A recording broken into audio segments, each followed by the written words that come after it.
At 15, I was kicked out into a blizzard because my sister planted drugs in my backpack. My father, a man of God, looked at me and said I was dead to him. He slammed the door, leaving me to freeze. 17 years later, he called me back. Not to apologize, but because that same sister needs my liver to survive. He thinks I am coming home to save her. He has no idea that I am coming home to foreclose on his church and burn his legacy to the ground. Before I tell you how I destroyed my family in 48 hours, let me know where you are watching from in the comments below. Hit like and subscribe if you have ever been the scapegoat who became the wolf. I am Kamara, 32 years old, and my time costs $5,000 a minute. I checked the Patek Philippe watch on my wrist and sighed. The man sitting across from me in my Chicago penthouse was sweating through his Italian suit. He was the CEO of a Fortune 500 tech company, and he was currently trying to explain why he had embezzled $3 million. I did not care about his excuses. I slid a single sheet of paper across the marble table. Sign the resignation letter, Arthur. You have 30 seconds before I release the audit report to the press. He signed. His hand was shaking so badly he nearly tore the paper. That is what I do. I am a corporate fixer. I clean up messes for the ultra-wealthy and I remove problems. I never expected that my next job would involve removing my own family. My phone vibrated against the glass table. The screen displayed a name I had not seen in nearly 2 decades. Mother. I let it ring 3 times before answering. I did not say hello. I simply listened. Kamara. Thank God you answered. My mother. Betty was crying. Her voice sounded exactly as weak and pathetic as I remembered. It is Jasmine. She is dying, Kamara. Her liver is failing. The doctors say she has weeks. You are the only match. We need you to come home. I took a sip of my $2,000 vintage wine. I felt absolutely nothing. No sadness, no panic, just a cold detachment. Tell Jasmine I hope she made peace with God, I said calmly, because she is not getting anything from me. I was about to hang up when my other phone rang. It was the only person in the world I trusted. My lawyer, Sterling. I put my mother on hold. Do not hang up on them, Kamara Sterling said immediately. His voice was sharp. I just got an alert from the county clerk office in Atlanta. Your father Otis is trying to sell the land. I frowned. What land? Your grandmother estate, Sterling replied. The 10 acres behind the old house. The deed is still technically in probate, but Otis forged a preliminary sale agreement. He is selling it to a developer called Preston Vance. I froze. Preston Vance? That was Jasmine's husband. My brother-in-law. The white man from a failing old money family who looked at black women like we were accessories. He is trying to sell my inheritance to my sister husband for pennies on the dollar to pay off his gambling debts, Sterling continued. If you do not go down there and assert your rights within 48 hours, you lose the land. And Kamara, that land is now zoned for commercial use. It is worth $12 million. I looked at the Chicago skyline glittering outside my window. I switched back to the call with my mother. Her sobbing had turned into hiccups. I will be there tomorrow, I said. Oh, thank you, Jesus, she wept. Thank you for saving your sister. I hung up. I was not going back to save Jasmine. I looked at my assistant who was standing quietly in the corner. Prepare the jet, I told him, and open the file labeled Snowstorm. We are going to flatten that house. The flight to Atlanta took 2 hours, but it felt like traveling back in time. The private car dropped me off at the bottom of the long driveway. I told the driver to wait. I wanted to walk up. I wanted to see the kingdom my father claimed was so holy. The house was a disaster. The white paint was peeling. The gutters were hanging loose. The majestic lawn where we used to have church picnics was overgrown with weeds. It smelled of decay and neglect. This was what happened when you focused on appearance rather than substance. I walked up the porch steps. My Louboutin heels clicked loudly on the rotting wood. Before I could knock, the door swung open. A tall white man stood there. He was wearing a polo shirt that was too tight and boat shoes that had seen better days. It was Preston. He looked me up and down, his eyes lingering on my simple black dress. He did not see the quality of the fabric or the cut. He only saw a black woman standing at the service entrance. Finally, the agency sent someone. Preston huffed. He turned around and grabbed a heavy leather suitcase from the hallway floor. He shoved it toward me. Here, take this up to the master bedroom. And be careful with it. That bag is Louis Vuitton. It is worth more than your life. I stood there staring at him. He thought I was the help. He thought I was the nurse they hired for Jasmine. Well, what are you waiting for? Preston snapped, snapping his fingers in front of my face. Move it. I need a scotch. Make sure it is single malt. I took the bag. It was heavy. I looked at the handle. The stitching was uneven. The logo was slightly off-center. It was a fake, a cheap knockoff just like him. I smiled, a smile that didn't reach my eyes. Certainly, sir. I lifted the bag and walked into the foyer. Preston turned his back to me, heading toward the living room.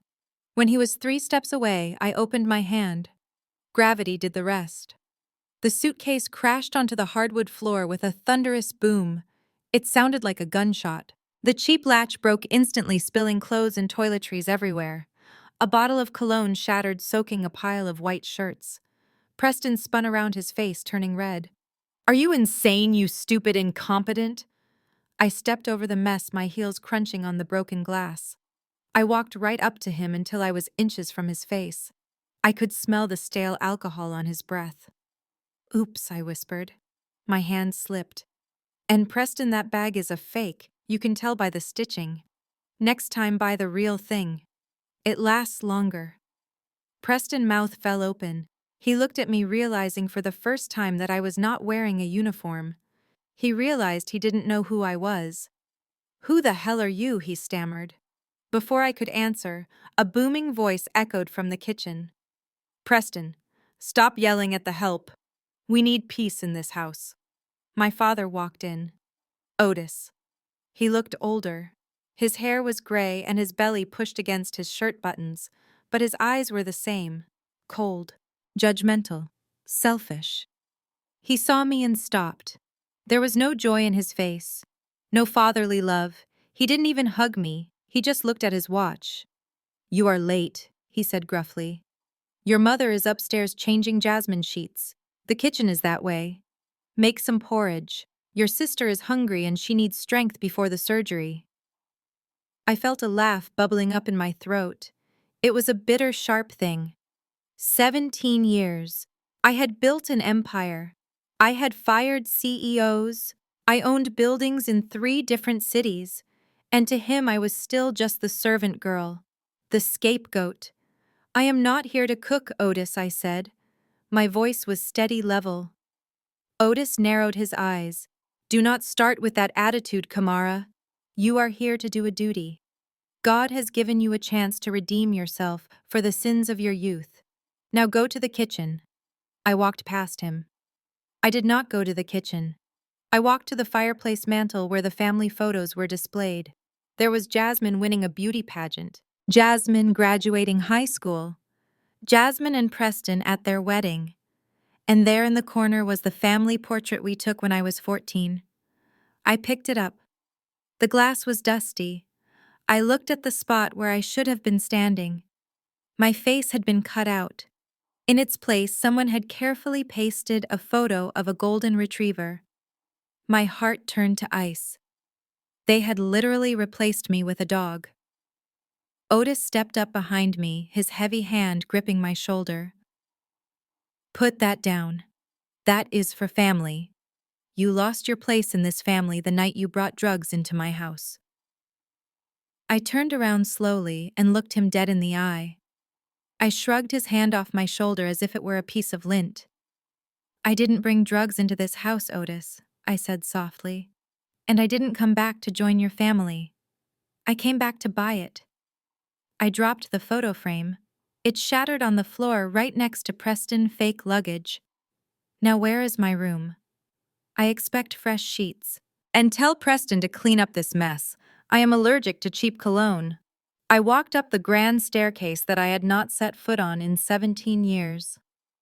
Every step creaked under my heels, a sound that reminded me of sneaking out at night to avoid my father's temper. The hallway was lined with accolades: Jasmine's cheerleading trophies, Jasmine's beauty pageant sashes, Jasmine's diploma from the community college she dropped out of after one semester.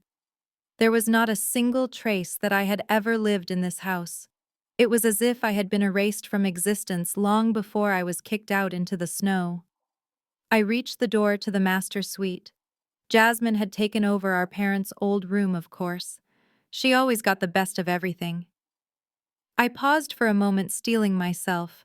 I took a deep breath, expecting the smell of sickness, of medicine, of death.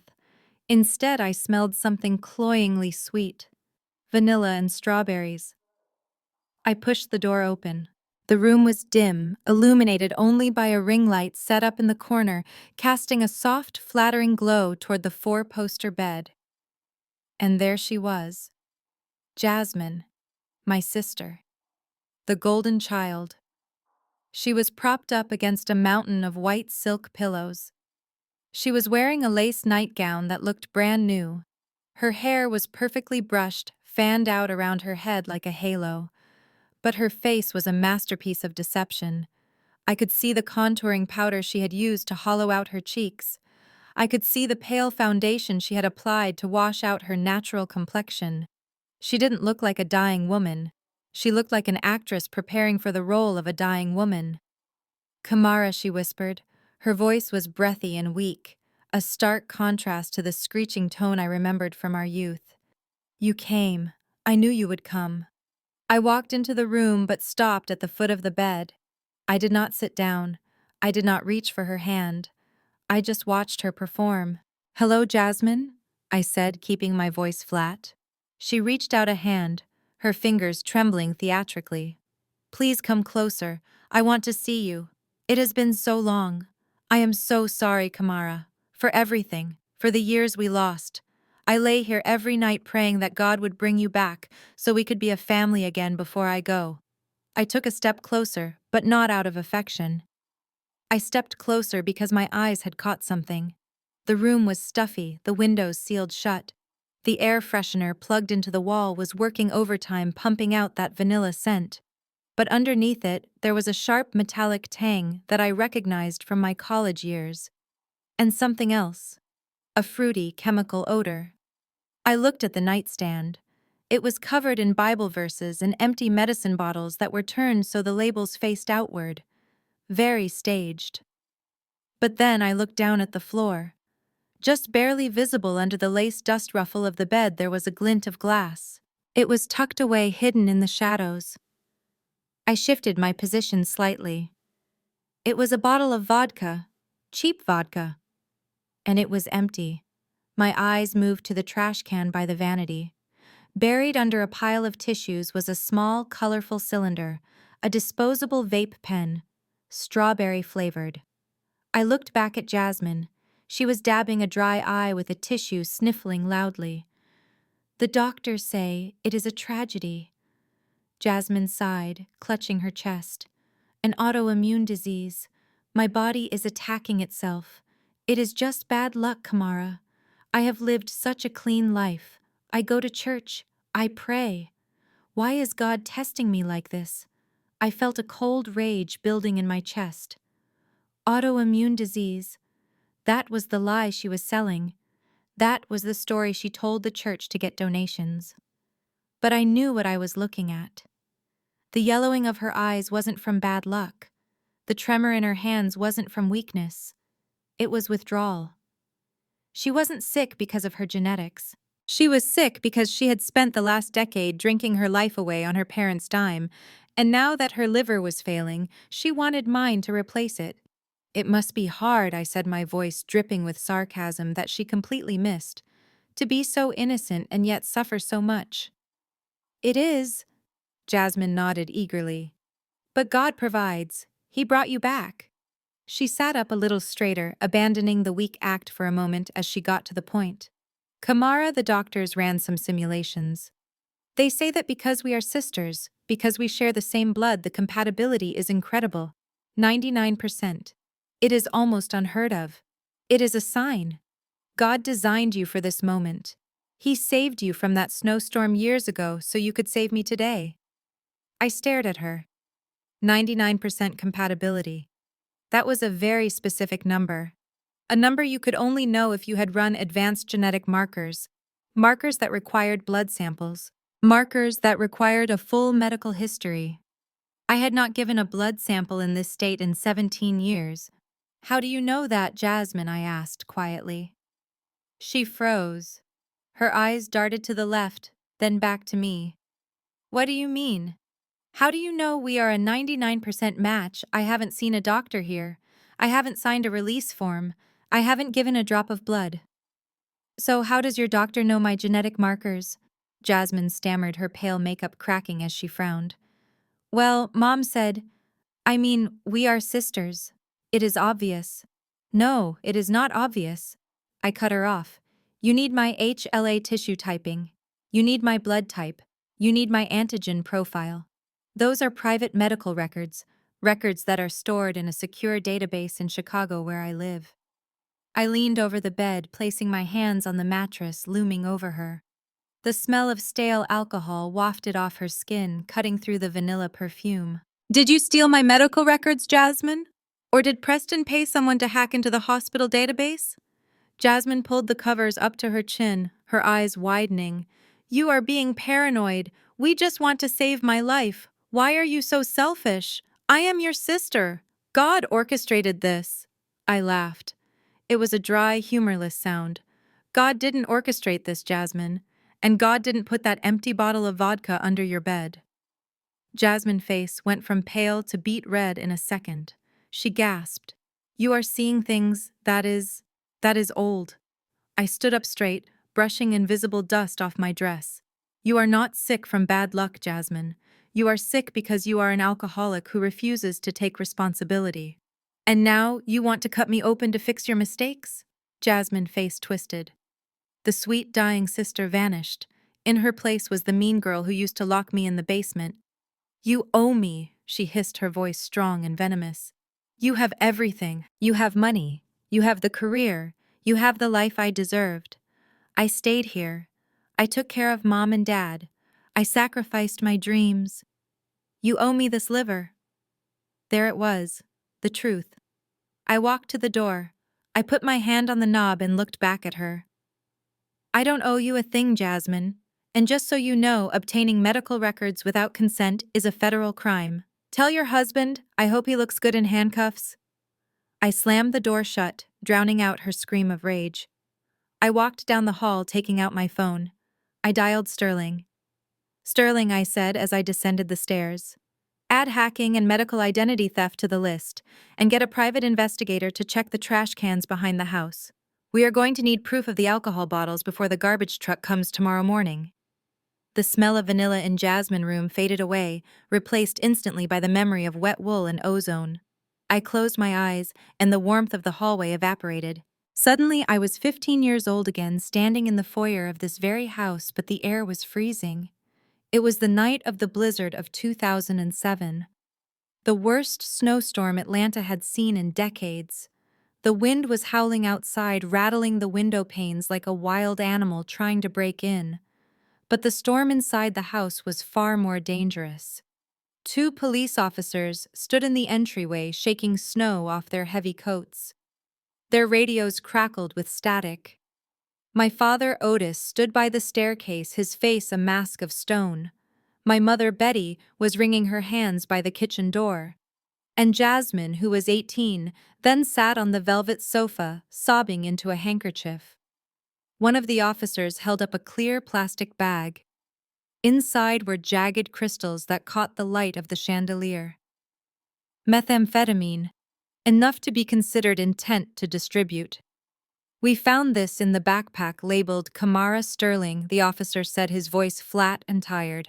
It was tucked in the side pocket, wrapped in a gym sock. I shook my head violently, my braids whipping around my face. That is not mine, I screamed, my voice cracking with terror.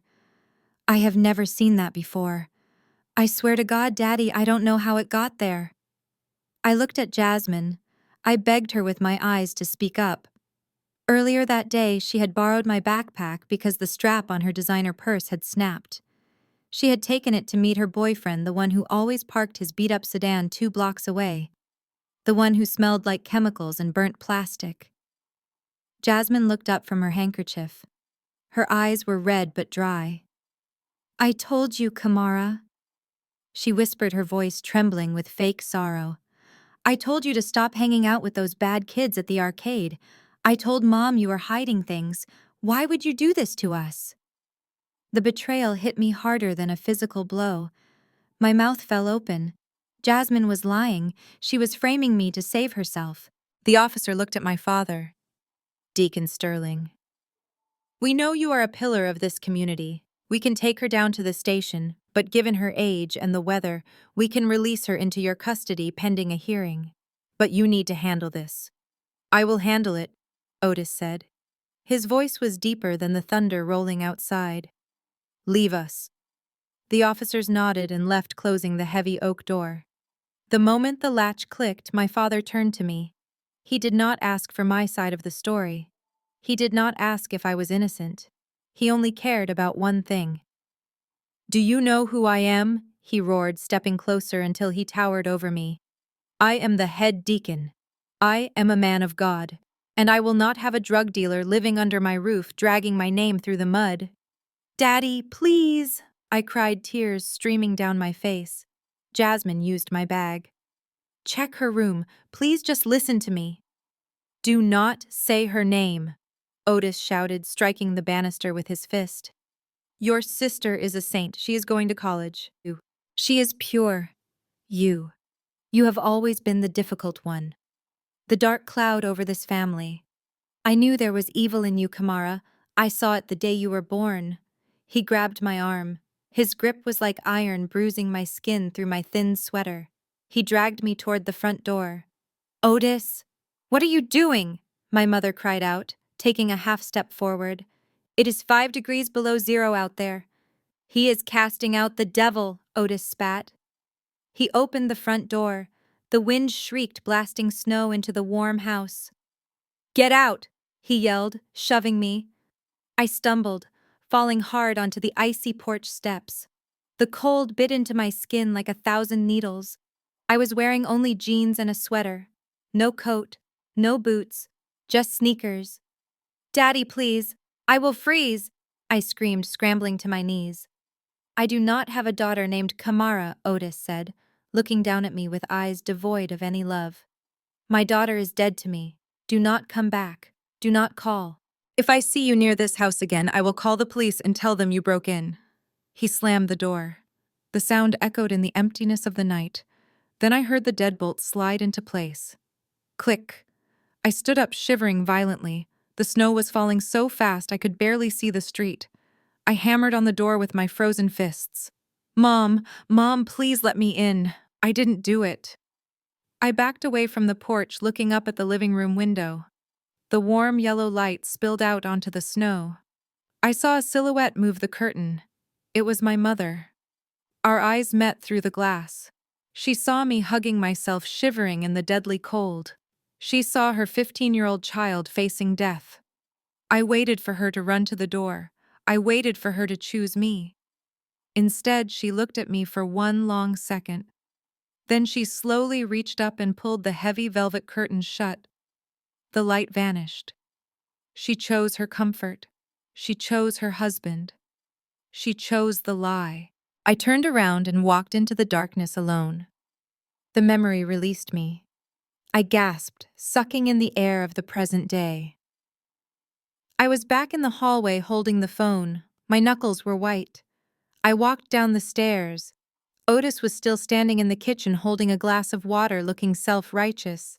He looked up as I entered. "Did you talk to your sister?" he asked impatiently. "Is she calm? When can we schedule the surgery?" I walked right up to him. I was taller now in my heels. I was not the shivering girl in sneakers anymore. I was a shark in a $2,000 dress. I looked him dead in the eye. "Do you remember that night, Otis?" I asked, my voice soft and dangerous. The night of the blizzard. Otis frowned, confused by the change of subject. That was a long time ago. We have forgiven you for that. We are moving forward. I took a step closer, invading his personal space, just as he had invaded mine 17 years ago. You said I was dead to you, I whispered, letting the words hang in the air between us. You looked at me shivering in the snow and you said your daughter was dead. You slammed the door and left me to freeze. Otis shifted uncomfortably, looking away. I did what I had to do to protect this family. It was a lesson. And look, you survived. You are successful now. It made you strong. I laughed. A cold, sharp sound. It didn't make me strong, Otis. It made me indifferent. I leaned in close so he could hear the ice in my voice. You said I was dead. So tell me, Deacon, why are you asking a ghost for a liver? Ghosts don't have organs, and ghosts don't give donations. Otis' face turned pale. So no. I continued backing away toward the door. I am not giving her anything. But don't worry. I am not leaving yet. I have a meeting tomorrow morning with the City Zoning Commission about this house. Since I am a ghost, I thought I would haunt you for a little while. I turned on my heel and walked out to the porch, leaving him standing in the silence of his crumbling kingdom. The air outside was warm, but inside that house, it was finally starting to freeze. I stepped out of the kitchen, leaving my father alone in his misery. The hallway was dark. Shadows stretched long and thin across the peeling wallpaper, like grasping fingers trying to hold the house together. I could hear the wind picking up outside, rattling the loose window frames.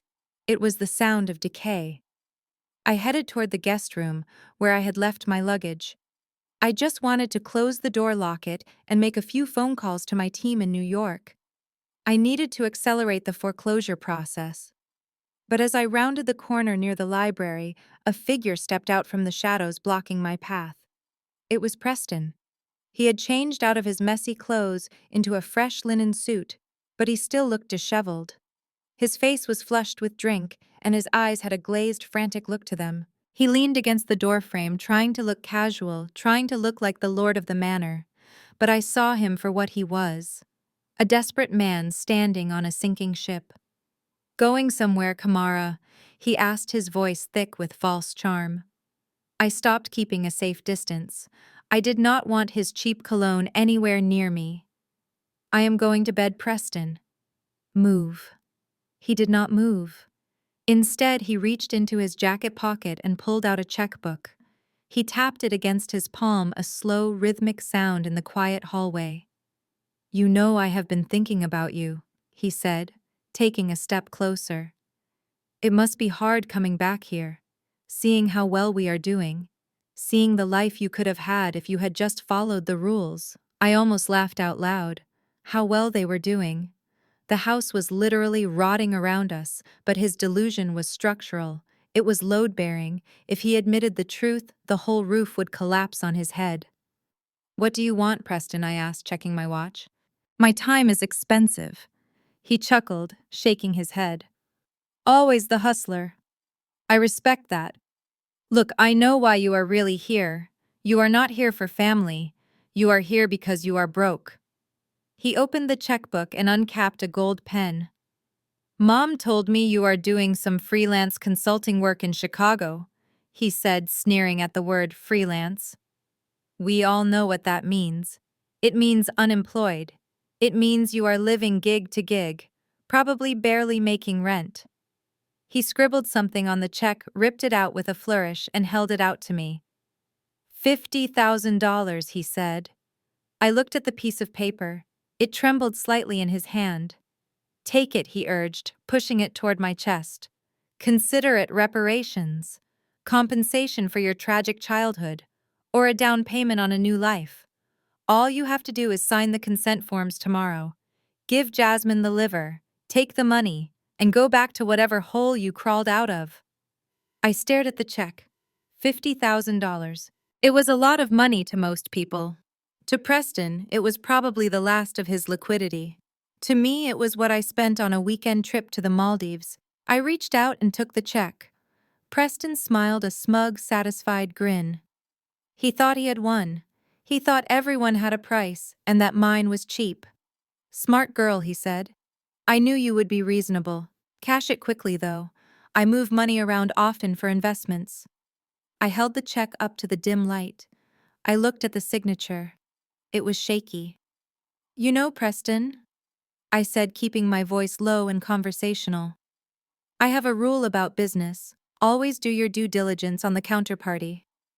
Preston's smile faltered slightly. What are you talking about?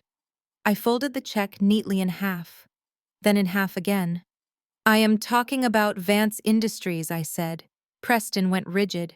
The color drained from his face so fast it looked like he had seen a ghost. I continued, my voice smooth and cold. I read the financial news, Preston. I have a Bloomberg terminal in my office. I saw the alert come across the wire at 8 this morning. Vance Industries filed for Chapter 11. Bankruptcy protection in Delaware. Preston opened his mouth, but no sound came out. You are not moving money around for investments, I said, stepping closer to him until I was looking down at him. You are hiding assets from your creditors. You are liquidating whatever cash you have left before the courts freeze your accounts. This check is not a gift, it is a crime. Preston backed up, hitting the wall. He looked like a trapped animal. That is a lie, he hissed, but his eyes were full of terror. We are restructuring. It is standard business strategy. You do not know what you are talking about. I reached out and tucked the folded check into the breast pocket of his linen suit. I patted it gently. Keep it, Preston, I whispered. You are going to need every penny. Diapers are expensive, and babies need to eat even when their father is in federal prison for bankruptcy fraud. I turned to walk away, but Preston's hand shot out and grabbed my wrist. His grip was hard, painful. The mask of the gentleman was gone. You listen to me, you little witch, he snarled, pulling me back. You think you are so smart. You think you can come into my house and threaten me. I did not struggle. I did not scream. I just looked at his hand on my wrist, then up at his eyes. My expression was bored. Let go, Preston, I said calmly, or I will add assault to the list of charges. And trust me, my lawyers are much better than yours. He squeezed tighter, his face twisting with rage. You are going to give that liver, he spat. One way or another. You will sign those papers, you will save my wife, and you will keep your mouth shut about my business, or you will regret ever coming back to Atlanta. Do you understand me? I looked at him, and for the first time I felt a flicker of pity. Not for him, but for the sheer magnitude of his stupidity. He was threatening a shark while standing in deep water. I understand perfectly, Preston, I said. I used my free hand to peel his fingers off my wrist one by one. He was strong, but he was shaking too much to hold on. But you should know one thing, I said, smoothing out my sleeve. I did not come back to save your wife. And I certainly did not come back to save you. I leaned in close, so only he could hear. I came back to foreclose. I walked away down the hall, leaving him standing there in the dark, clutching his chest, where the worthless check burned a hole in his pocket. I could hear his heavy breathing behind me, fast and panicked. He knew I knew, and he knew that for $50,000 he had just bought himself a war he could not win. The air conditioning in the First Baptist Church had been broken since I was 12 years old. Sitting in the second pew wearing a black silk dress that cost more than the entire building renovation fund, I realized some things never changed. The air was thick and heavy, smelling of peppermint candies, stale perfume, and sweat. It was the smell of my childhood, the smell of judgment. My father Otis stood behind the pulpit, wiping his forehead with a white handkerchief. He was in his element. This was his kingdom. At home, he was a man with gambling debts and a crumbling house, but here he was the head deacon. Here he was the voice of God. I looked around the sanctuary. It was packed. Every pew was filled with people fanning themselves with paper fans printed with the face of Jesus. In the front row across from me sat Jasmine in a wheelchair. She was wearing a pale blue dress and a wide-brimmed hat that cast a shadow over her face. She looked like a fragile doll. Beside her, Preston sat with his head bowed, playing the role of the devoted, suffering husband perfectly. I checked my watch. I had only agreed to come because my lawyer Sterling told me it would look good for the upcoming legal battle if I appeared to be trying to reconcile. But now, feeling the eyes of 500 people boring into my back, I realized I had walked into a trap. Otis gripped the wooden edges of the pulpit. He leaned into the microphone, his voice dropping to a low rumble that shook the floorboards. "Brothers and sisters," he began. "We talk often about sacrifice. We talk about the blood of the Lamb. But what does sacrifice look like in the modern world?" He paused, letting the silence stretch. A woman in the back shouted, "Amen." "It looks like forgiveness," Otis roared suddenly, his voice rising. "It looks like the return of the prodigal child." My stomach tightened. I knew where this was going. I tried to catch my mother's eye. Betty was sitting next to me, her hands clasped tightly in her lap. She refused to look at me. She was staring straight ahead, her jaw set in a rigid line. "For years, our family has carried a heavy burden," Otis continued, pacing the stage. "We lost a daughter to the cold world, to the streets, to sin." I clenched my teeth. He was rewriting history in real time. He was not telling them he kicked me out. He was telling them I ran away. "But God is a God of restoration," Otis shouted, raising his hands to the ceiling.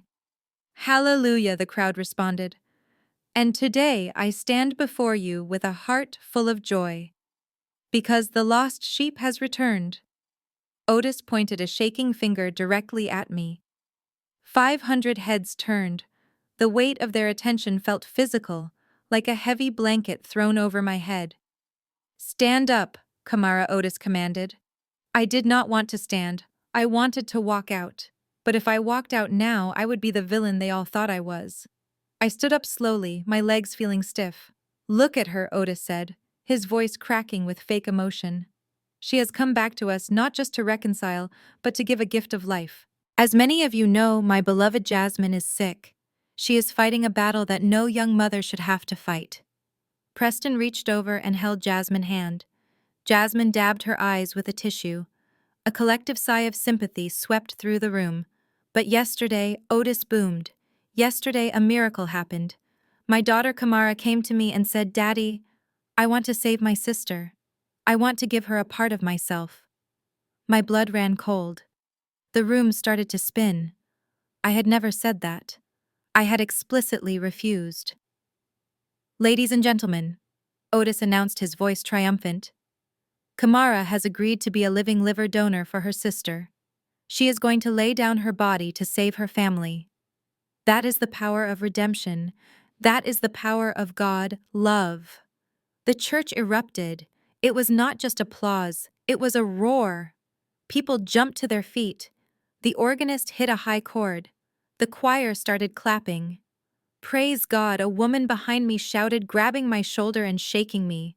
"Bless you, child," an old man in the front row cried out, wiping tears from his eyes. I stood there frozen in the center of the noise. It was an ambush, a public execution of my free will. He knew I could not say no in front of the entire town. He knew that if I denied it now, I would look like a monster who wanted her sister to die. I looked at Otis. He was smiling at me. It was not a smile of pride. It was a smile of victory. He had checkmated me. Panic rose in my chest. I looked at the smiling faces around me. They were crying happy tears for a lie. They were celebrating my mutilation. I felt a hand on my arm. It was Sister Patterson, the head of the church usher board. She was a large woman with a grip like steel. "The Lord has washed you clean, baby," she shouted over the noise, pulling me into a suffocating hug. "You are doing the Lord work." "No," I whispered. I pulled away from her. The applause was deafening. I looked toward the pulpit. Otis was basking in the glory, accepting handshakes from the other deacons. I felt a surge of adrenaline. I was not the scared 15-year-old girl anymore. I was a corporate fixer. I destroyed CEOs for breakfast. I was not going to let this old man sell my organs for social clout. I stepped out into the aisle. Otis saw me move. His smile faltered slightly. I walked toward the front. I was not walking toward him to hug him. I was walking toward the microphone stand that had been set up for the solo singer. I am going to tell them, I thought. I am going to tell them everything. The bankruptcy, the alcohol, the lies. I reached the front row. I saw the fear flash in Preston's eyes. He knew what I was capable of. I reached for the microphone stand. My hand closed around the cold metal. Suddenly, a hand clamped over my wrist. It was wet with sweat and trembling. I looked down. It was my mother. Betty. She had moved faster than I thought possible. She gripped my wrist, dragging my hand away from the microphone. "Come with me," she said loudly, her voice straining to sound cheerful for the audience. "The spirit is just too much for her. She needs some water." She pulled me hard. I stumbled. To the congregation, it looked like I was overcome with emotion. They clapped louder. "Hallelujah, she is overwhelmed," the organist shouted into his mic. "Let me go!" I hissed, trying to wrench my arm free. My mother did not let go. She dug her fingernails into my skin just like she had when I was a child. She dragged me past the choir stand, past the smiling deacons, and through the heavy velvet curtains that led to the back office. The moment the curtains closed, the noise of the sanctuary was muffled. The air was suddenly cooler. My mother shoved me. I stumbled back, hitting the wall hard. "What do you think you are doing?" she hissed. Her face was unrecognizable. The sweet, submissive wife was gone. In her place was a woman with eyes full of desperate rage. "I am going to tell them the truth," I said, straightening my dress. "I am going to tell them that Otis is a liar. I never agreed to this." "You will do no such thing," Betty snapped, stepping into my personal space. She pointed a finger in my face. "Look at them out there, Kamara. Look at how they love you right now. For the first time in your life, you are a hero. You are the good daughter." "I don't want to be a hero," I shouted. "I want to keep my liver. I want you to stop lying." "It is too late for that," Betty said, her voice dropping to a low, venomous whisper. "Your father just announced it. It is done. The prayer chains have started. The whole town knows. So what?" I challenged. "Let them know it is a lie." Betty laughed. It was a dry, terrible sound. "If you go back out there and tell them you won't save your dying sister, do you know what will happen? They won't think you are honest. They will think you are the devil." She grabbed the lapels of my expensive jacket and pulled me down to her level. "This town runs on reputation, Kamara. Your father is a leader here. If you make him a liar in his own church, you destroy him. And if you refuse to save Jasmine after this—" She paused, letting the threat hang in the stagnant air of the back room.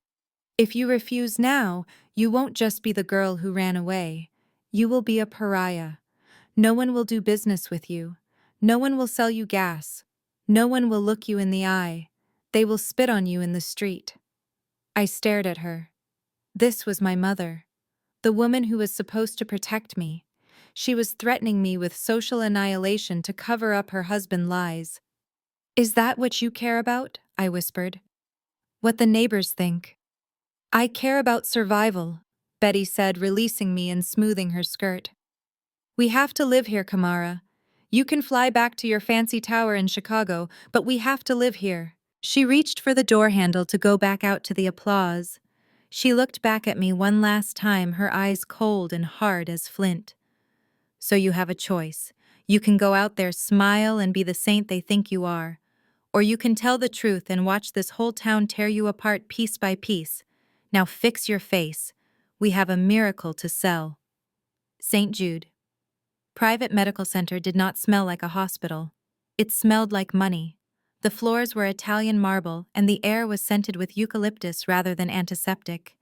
There were no crying babies or crowded waiting rooms here. This was where the elite of Atlanta came to fix their bodies and hide their secrets. I walked down the pristine hallway flanked by Preston and my mother. Preston was walking with a bounce in his step. He thought he had won. He thought the check he gave me and the pressure from the church had finally broken me. He had no idea that I was walking into the lion den solely to pull its teeth out. We stopped in front of a heavy oak door with a gold plaque. "Dr. Harrison Thorne, Chief of Surgery." Preston knocked and opened the door without waiting. Dr. Thorne was sitting behind a mahogany desk that looked expensive enough to feed a family of 4 for a year. He was a small man with nervous eyes and hands that were too smooth. I knew him. Or rather, I knew of him. My background check revealed he had 3 malpractice suits settled out of court and a gambling debt almost as large as my father. It made sense that he and Preston were friends. Birds of a feather flocked together even in the sewer. "Ah, Preston," Dr. Thorne said, standing up and smoothing his white coat. "And this must be the donor." "I am Kamara," I said, extending my hand. I did not smile. Dr. Thorne took my hand. His skin was cold and clammy. "Excellent," he said. "Please have a seat. We need to run some preliminary tests: blood work, cardiac stress test, and a psychological evaluation. Just standard procedure to ensure you are fit for surgery." I sat down, crossing my legs. I played the part of the nervous, submissive sister perfectly. I let my shoulders slump slightly. I kept my eyes on the floor. "Is it going to hurt?" I asked, making my voice tremble just a little. Preston put a hand on my shoulder. It took everything in me not to recoil. "It is just a little prick, Kamara," he said, his voice dripping with fake brotherly concern. "Don't worry, Dr. Thorne is the best. He will take good care of you." Thorne nodded. "Indeed. Why don't you step behind the screen and change into this gown? Leave your purse and belongings on the chair." I stood up, clutching my designer handbag. It was a limited edition Hermes. But what was inside was far more valuable. Tucked into the side pocket, hidden inside a tube of lipstick, was a high-fidelity listening device. It was military-grade technology, the kind I used when negotiating hostile takeovers. It could pick up a whisper from across the room. I walked behind the changing screen. I made a show of being clumsy, dropping my bag onto the chair so it fell open slightly. "Oops," I called out. "Sorry, I am just so nervous." "Leave it," Dr. Thorne said impatiently. "Just change." I undressed slowly, my mind racing. I needed them to talk. I needed them to think I was out of earshot. "Dr. Thorne," I called out from behind the screen. "I think I need to use the restroom before we start. My nerves are getting the best of me." "The restroom is down the hall to the left," Thorne sighed. "Hurry up, we are on a schedule." I stepped out from behind the screen, still wearing my dress. I left my bag on the chair right where I had dropped it. The lipstick recorder was positioned perfectly facing the desk. "I will be right back," I whispered, keeping my head down. I walked out of the office and closed the heavy door. I counted to 3. Then I leaned against the wall just a few feet away. I did not go to the restroom. I pulled out my phone and opened the app that connected to the recorder. I put one earbud in and pressed listen. The audio was crystal clear. "Is she gone?" Preston asked, his voice changing instantly from caring to demanding. "She is down the hall," Thorne replied, the sound of a drawer opening and closing. "Look, Preston, I ran the blood work from the sample you stole from her old medical files. She is a match. A perfect match, actually. Her liver is pristine." "I knew it," Preston said. I could hear the greed in his voice. "So we can operate tomorrow." Thorne hesitated. "Technically, yes. But there is a problem. I can see it in her eyes, Preston. She is not going to sign the consent forms. She is playing along now because of the pressure, but when push comes to shove, she is going to walk. She is smart, I can tell." Preston laughed. It was a dark, ugly sound. "She doesn't have to sign the consent forms, Harrison. That is why I brought you the paperwork this morning." Paper rustled on the recording. "This is a medical power of attorney," Thorne said slowly, "and a petition for involuntary commitment." "Exactly," Preston said. "Listen to me closely. When she comes back in here, I want you to give her a sedative. Tell her it is a vitamin shot or something for anxiety. Make it strong." "And then?" Thorne asked. "And then, when she is out cold, we sign the papers," Preston explained. "I will testify that she had a psychotic break, that she was threatening to harm herself. You are a doctor. You will agree. We get emergency guardianship declared. We say she consented to the surgery before she lost her mind, but we need to operate immediately to save Jasmine. Thorne was silent for a moment. Preston, this is highly illegal. If she wakes up and sues, she won't wake up until Jasmine has her liver. Preston cut him off. And by then, who is going to believe a woman who was just committed to a psych ward? She has a history of drug abuse, remember. Her father will back us up. The whole church will back us up. We just need the organ, Harrison. You owe me $50,000. Do you want me to call in that debt? Or do you want to do the surgery? There was a long pause. My heart was hammering against my ribs, but my face remained calm. I was listening to them plot to mutilate me, to drug me and steal a part of my body, like I was nothing more than spare parts. Fine, Thorne said finally. I have the sedative ready. Midazolam. It will knock her out in 5 minutes and she won't remember a thing. Get her back in here. Excellent, Preston said. I will go get her. I pulled the earbud out and shoved it into my pocket. I pushed myself off the wall. I did not run. I did not scream. I walked calmly back toward the office door, just as Preston opened it. He almost bumped into me. Ah, there you are, he said, smiling that sick, predatory smile. We were just worrying about you. I looked at him. I looked at the man who was planning to drug me and cut me open. And I smiled back. It was the best acting performance of my life. I am ready now, I said softly. I walked back into the room. Dr. Thorne was holding a syringe. Just something to help you relax, Kamara, he said, his eyes shifting away from mine. Just a little vitamin B complex. I walked over to the chair and picked up my bag. I slipped the strap over my shoulder. Actually, Dr. Thorne, I said, checking my watch, I think I'm going to skip the vitamins. I have a sudden headache. I think I will just go home and rest. We can do the test tomorrow. Preston's face darkened. No. We do this now. Sit down, Kamara. I took a step back toward the door. My hand was inside my bag, gripping a small canister of pepper spray just in case. I said no, Preston, and you know how stubborn I can be. I turned and walked out. Kamara, get back here, Preston shouted. I didn't stop. I walked briskly down the hallway, my heels clicking on the marble. I heard footsteps behind me, but I walked through the automatic doors and into the bright sunlight before they could grab me. My driver was waiting at the curb. I slid into the back of the black SUV and locked the door. Go, I told the driver. Back to the hotel. As the car pulled away, I watched Preston burst out of the hospital doors, red-faced and furious. He looked around wildly, but I was already gone. I pulled out my phone and opened the recording app again. I pressed play.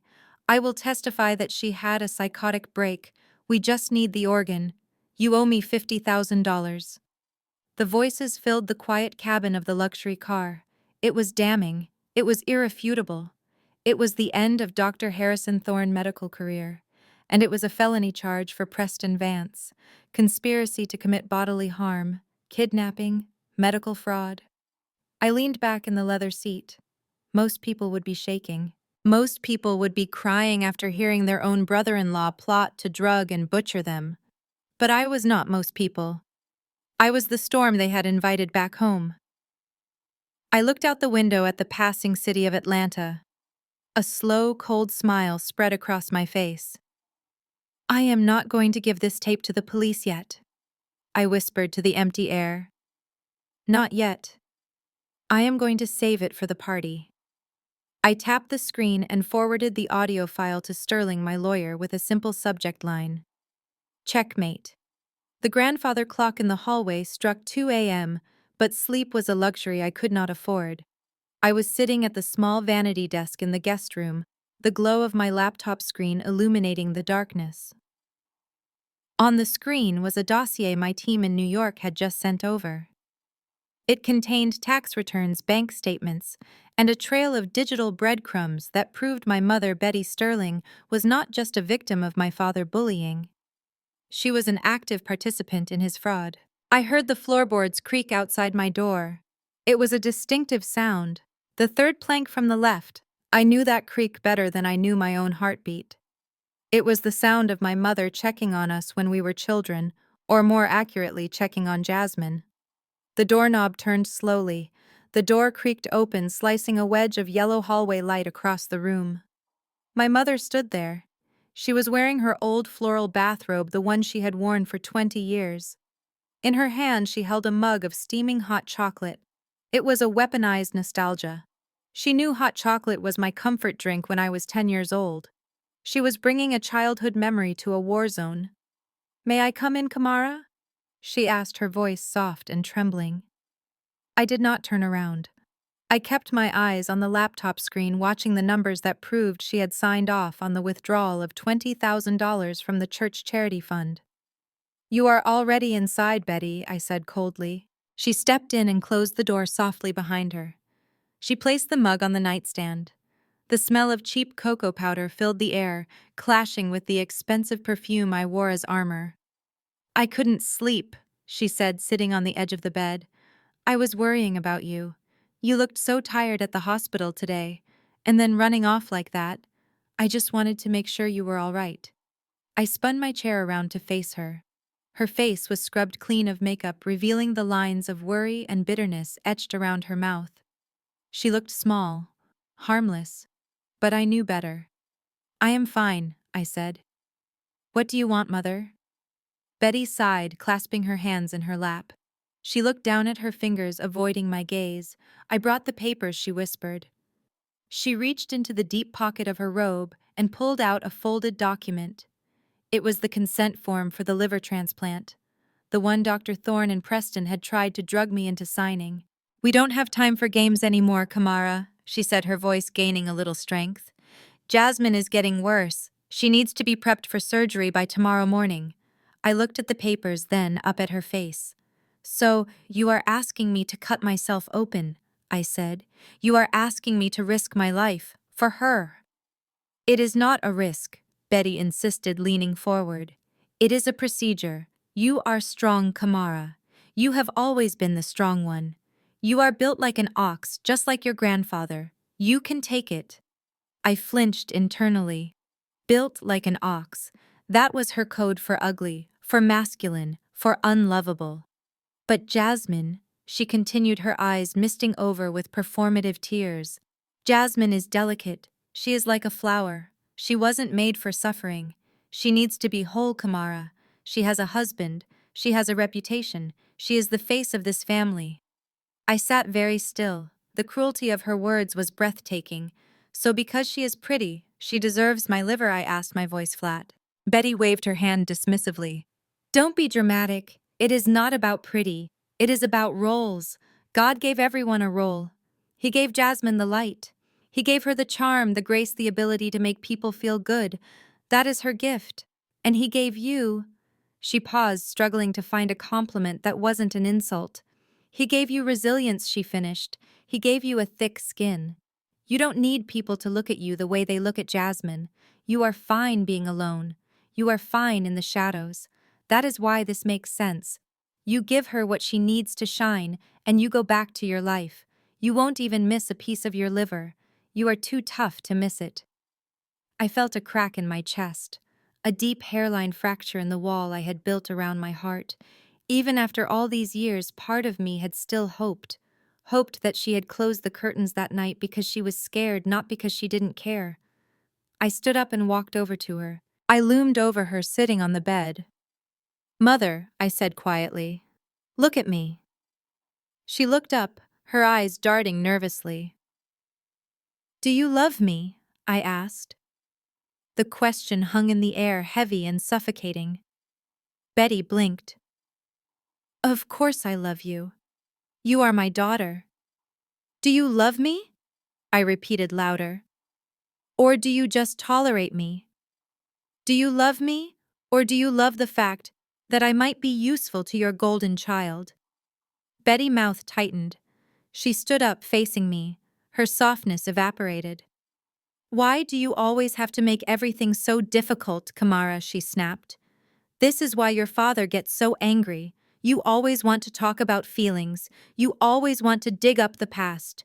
"Answer the question," I said. "Fine," Betty hissed. "You want the truth. Here is the truth. I love peace, Kamara. I love a quiet house. I love a Sunday dinner where no one is fighting. I love a reputation that is clean.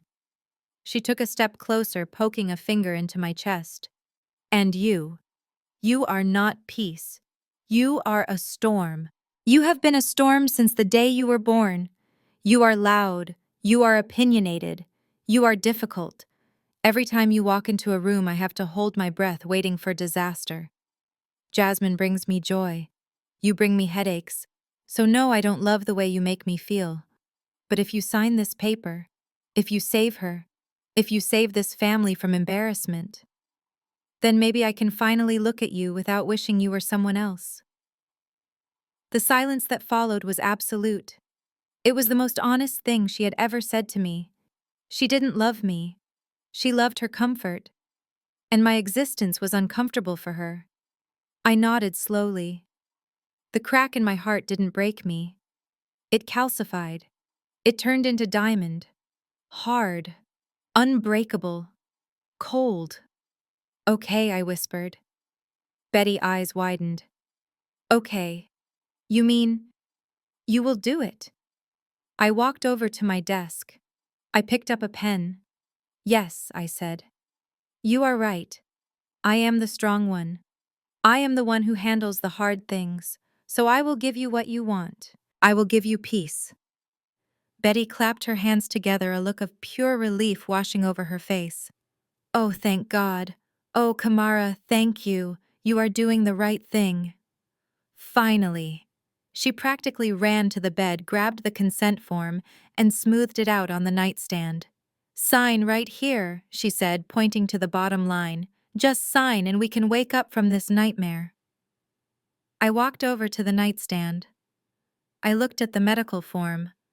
Then I reached into the drawer of the nightstand and pulled out a different document. It was a single sheet of stiff legal paper stamped with the seal of the Georgia State Court. I placed my document on top of hers. I signed it with a flourish. My signature was sharp aggressive. Betty frowned, looking at the paper. What is this? This isn't the consent form. No, I said, capping the pen. It isn't. I picked up the paper and handed it to her. That is a subpoena, Mother.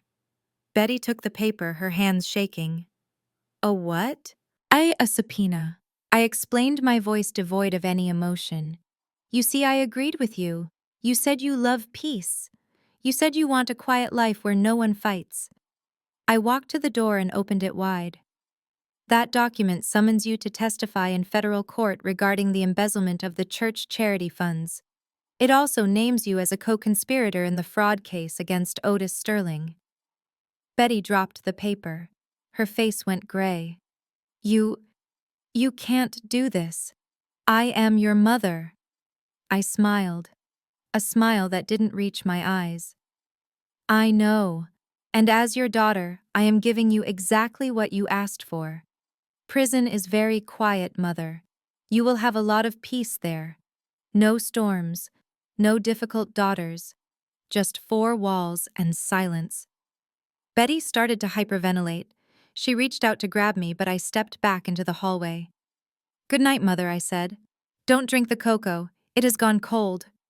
I slammed the door in her face. I heard her scream my name, but I didn't stop. I walked down the hallway toward the master bedroom where my father was sleeping. I had one more signature to collect before the sun came up. And the storm was just getting started. The backyard of my childhood home had been transformed into a stage for the greatest con game in Atlanta history. Preston had spared no expense using money he definitely did not have. A massive white silk tent stretched across the lawn, illuminated by crystal chandeliers that hung from the support beams. Round tables were draped in velvet, and the air smelled of imported orchids and desperation. He called it the Gift of Life Gala. It was supposed to be a solemn fundraiser to cover the medical expenses for Jasmine life-saving surgery. In reality, it was a cash grab designed to squeeze the last few drops of sympathy from the local elite before the inevitable bankruptcy filing became public knowledge. I watched from the shadows of the patio for a moment before making my entrance. Inside the tent, the cream of Atlanta society mingled. There were city council members, real estate tycoons, and the entire deacon board of my father church. They were sipping champagne and writing checks, believing they were buying a stairway to heaven. In the center of it all sat Jasmine. She was the star of the show. They had positioned her wheelchair on a raised platform like a throne. She was wearing a pale white gown that made her look like a tragic bride or a sacrificial lamb. A heavy wool blanket was draped over her legs, despite the warm evening air to emphasize her frailty. She looked pale and beautiful, and utterly helpless.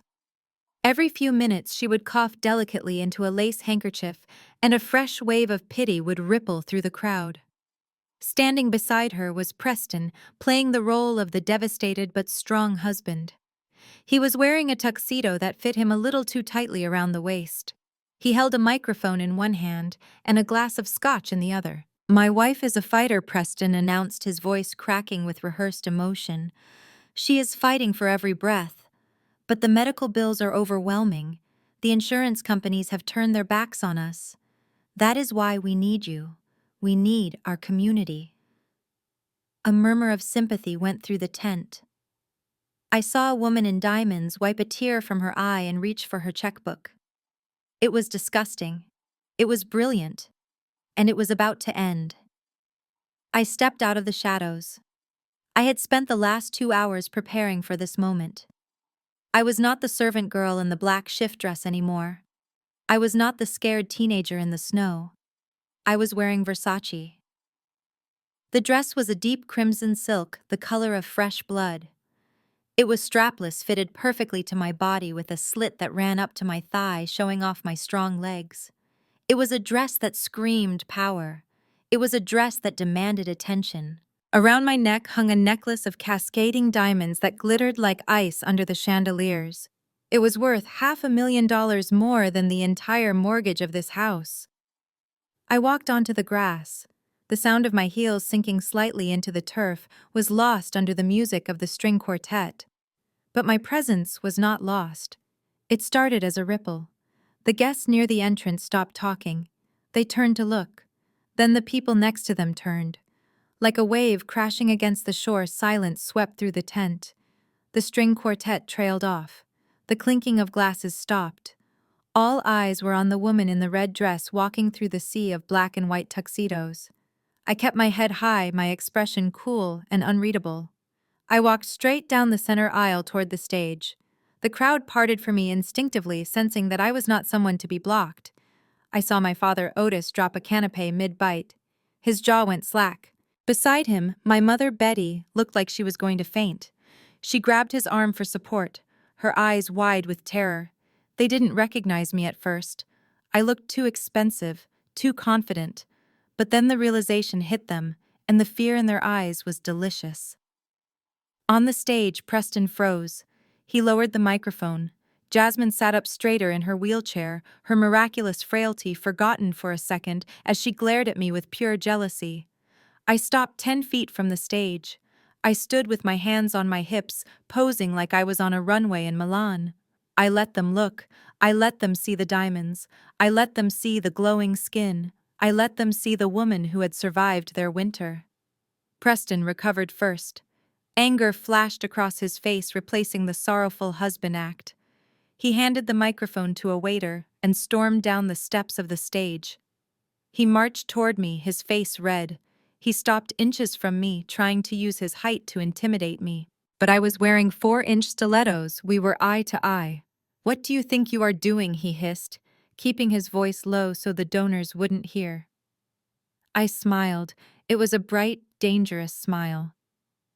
"I am attending the party, Preston," I said, my voice smooth as velvet. "It is a fundraiser, isn't it?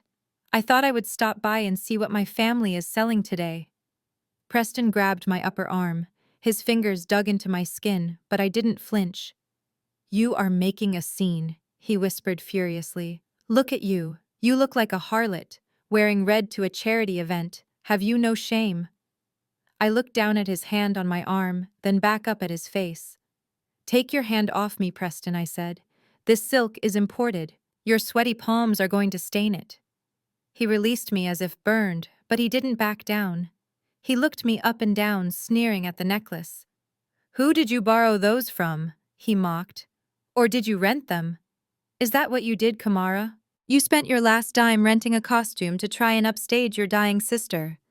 He laughed a cruel short sound. "You look ridiculous," he continued. "Everyone here knows you are broke. Everyone knows you are the black sheep. Go back to the kitchen before you embarrass yourself. I bet that dress has a return tag still on it. Try not to spill any punch on it. You can't afford the cleaning bill." I laughed. It was a genuine laugh, loud and clear, ringing through the silent tent. It confused him. It confused everyone. "Oh, Preston," I said, shaking my head. "You really don't check the news, do you? You have been so busy playing the victim you forgot to watch the market." I reached into my matching red clutch. I didn't pull out a checkbook. I pulled out a business card. It was thick, heavy cardstock with gold embossing. I handed it to him. "What is this?" he asked, frowning. "Read it," I said.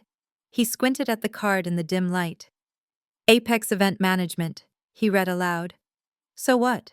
You got a job as a party planner. Congratulations. Now go get me a drink." "No, Preston," I said, stepping closer, my voice projecting so the people in the front row could hear. "I didn't get a job. I acquired the asset." I gestured to the waiters circulating with champagne trays. I gestured to the string quartet. I gestured to the massive tent above our heads. "I bought Apex Event Management 15 minutes ago," I announced. The wire transfer cleared while I was in the car. Preston's mouth fell open. He looked around wildly as if expecting the tent to collapse. "What are you talking about?" he stammered. "I am talking about ownership, Preston," I said. "I own the catering company. I own the rental company that provided this tent. I own the staging company that built that platform your wife is sitting on." I took a step forward, forcing him to take a step back. "So, technically, Preston, this is my party. These are my waiters. That is my champagne you are drinking. And judging by the ledger I reviewed before the purchase, you haven't paid the deposit yet." A gasp went through the crowd. I heard whispers breaking out like wildfire. "You are lying," Preston shouted, his voice rising in panic.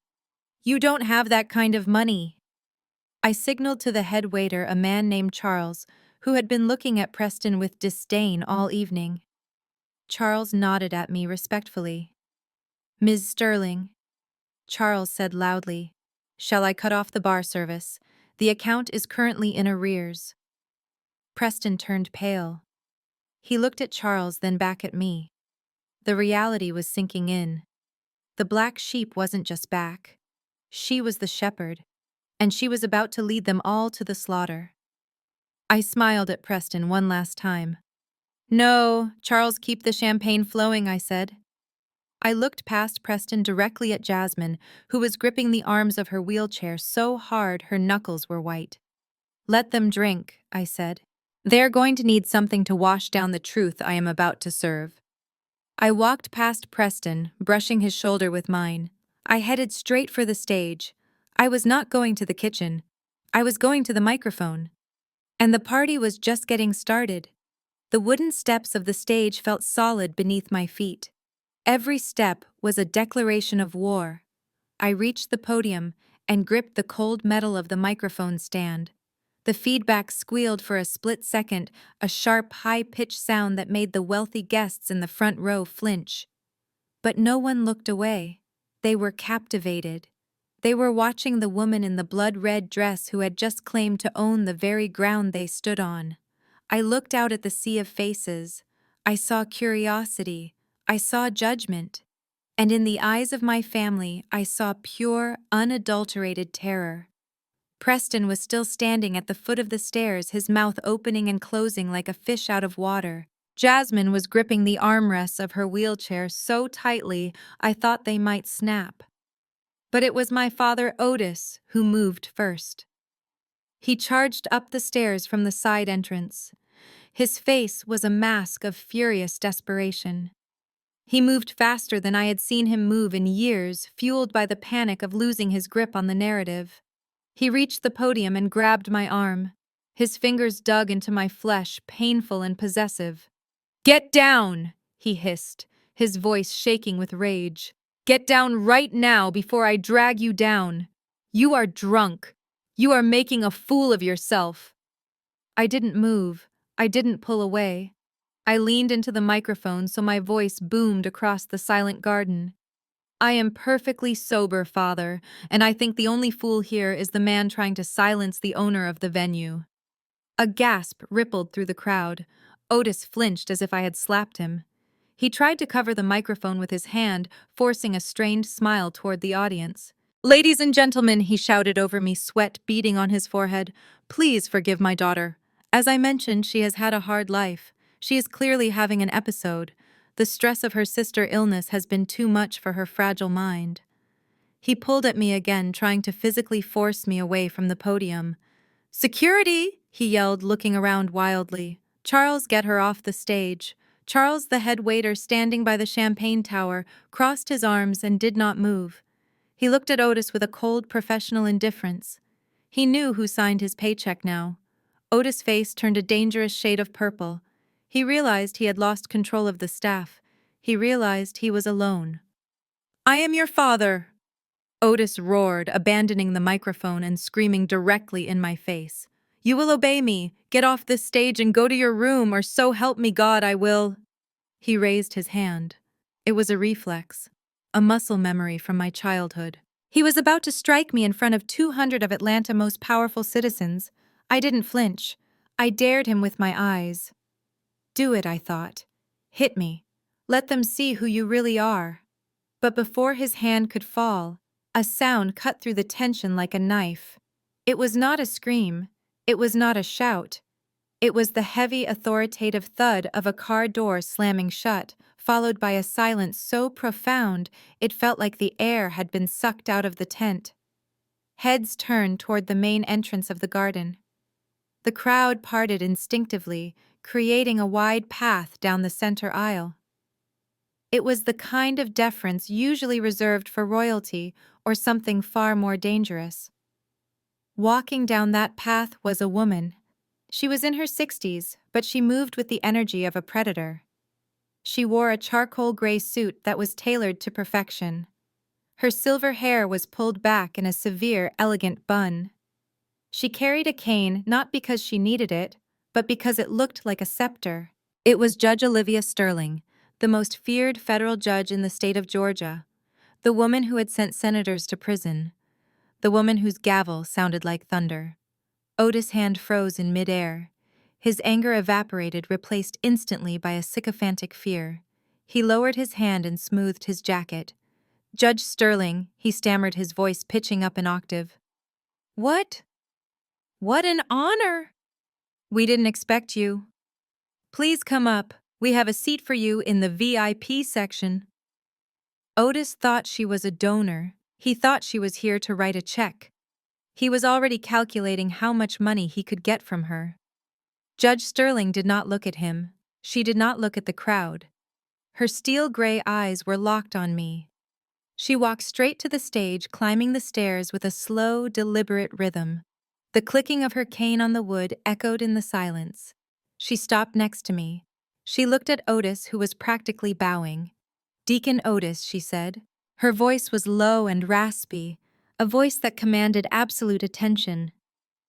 Judge Otis said, sweating profusely, "To what do we owe this pleasure?" "I am not here for pleasure," Judge Sterling said, "and I am certainly not here for this charade you call a fundraiser." Otis' smile faltered. I don't understand." Judge Sterling turned to face the audience. She placed a hand on my shoulder. It was a warm, protective weight. It was the touch of a mother. "I am here because I heard there was a family gathering," she announced, "and I wanted to support my daughter."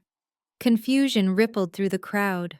People looked at Jasmine in her wheelchair, then back at the judge. They whispered to each other, "Daughter. But Jasmine is right there. What does she mean?" Otis looked confused, too. He chuckled nervously. "I think there is a misunderstanding, Judge. Jasmine is my daughter. She is the one who needs help." Judge Sterling turned her head slowly to look at Otis.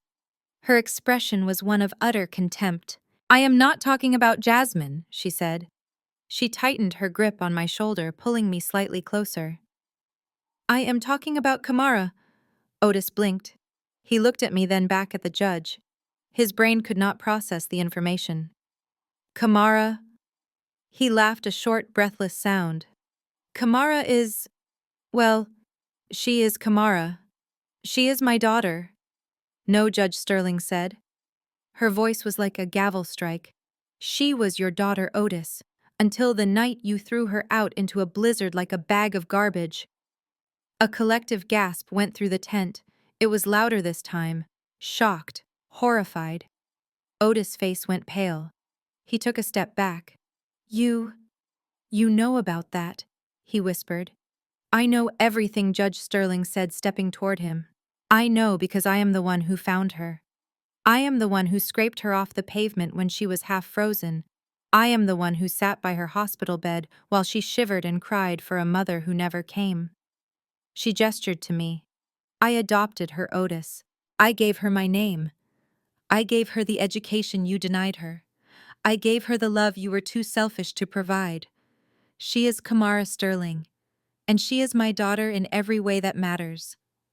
Otis looked like he had been punched in the gut. He looked at me with new eyes. He finally understood why I was rich. He finally understood the power behind my threats. He wasn't dealing with a runaway. He was dealing with the heir to the Sterling dynasty. But that is impossible," Otis stammered, trying to salvage his pride. "Blood is blood. I am her father. The Bible says—" "Do not quote the Bible to me, Otis." Judge Sterling cut him off. "You forfeited your title of father 17 years ago. You don't get to claim her now just because she is successful. You don't get to harvest her organs to fix the mistakes of your favorite child." She turned back to the microphone, addressing the stunned crowd. "This man claims this is a fundraiser for a sick woman, but I am a federal judge. I deal in evidence, and I think it is time you all saw the evidence of what this family really is." Otis lunged forward. "No, stop, you can't do this." I stepped in front of Judge Sterling, blocking him. I looked him in the eye. "Sit down, Otis," I said. He stopped. He looked at the judge. He looked at the crowd. He looked at me. And he saw that he had already lost. He collapsed onto a chair on the stage, putting his head in his hands. I turned to the projectionist booth at the back of the tent where my team had taken control. "Roll the tape," I commanded. The massive screen behind the stage flickered to life. And as the first image appeared, the image of a teenage girl shivering in the snow, the silence in the garden broke. The storm had finally arrived. The massive LED screen behind me illuminated the night sky like a second moon. It cast a harsh, unforgiving white light over the garden, exposing every wrinkle of fear on my father's face and every bead of sweat rolling down Preston's neck. The string quartet had stopped playing. The waiters had stopped pouring. The silence was so heavy it felt like it could crush bones. I gripped the microphone. My hand was steady. My voice was calm. I was not screaming. I did not need to scream when I had the truth on a 60-foot screen. "Ladies and gentlemen," I began, my voice echoing through the terrified hush. "My father told you that I was a drug dealer. He told you that I was the black sheep who abandoned her family. He told you that my sister Jasmine is a saint who is dying of a tragic autoimmune disease." I pointed the remote control at the screen. The image changed. It was no longer a photo of me shivering in the snow. It was a bank statement.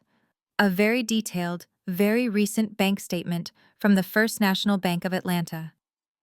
But I am a businesswoman. I continued walking slowly across the stage. And in business we follow the money. This is the account for the Starlight Church Charity Fund. The fund that you all have been donating to for the past 5 years. The fund that was supposed to feed the homeless and repair the church roof. I pressed the button again. Portions of the statement zoomed in, highlighted in red. "Mrs. Higgins," I said, looking directly at the elderly woman in the front row who was clutching her pearls. "You donated $10,000 last month for the soup kitchen. Here is where your money went." On the screen, the transaction line read, Liquor World Fine Spirits $2,000. Below that, the Velvet Lounge 5 IP Room $5,000. Gasps erupted from the crowd like small explosions. And Mr. Henderson, I said, turning to a wealthy car dealership owner. You gave $50,000 for Jasmine medical treatments. You thought you were paying for dialysis. You thought you were paying for specialists. I clicked the remote. A new document appeared. It was a Venmo transaction history linked to the church account. You were actually paying for this. The screen showed a series of transfers to a user named Tyrell the Stallion. The memos were not for medical services. They were emojis. A heart. A flame. A wink. Who is Tyrell? Someone whispered loudly. I answered the whisper. Tyrell is a 22-year-old personal trainer, I said, my eyes locking onto Jasmine, who was shaking violently in her wheelchair. And according to the private investigator report I received this morning, he is currently living in a condo in Buckhead. A condo paid for by the church emergency fund. Otis stood up, his legs wobbly. That is a lie, he shouted, his voice cracking.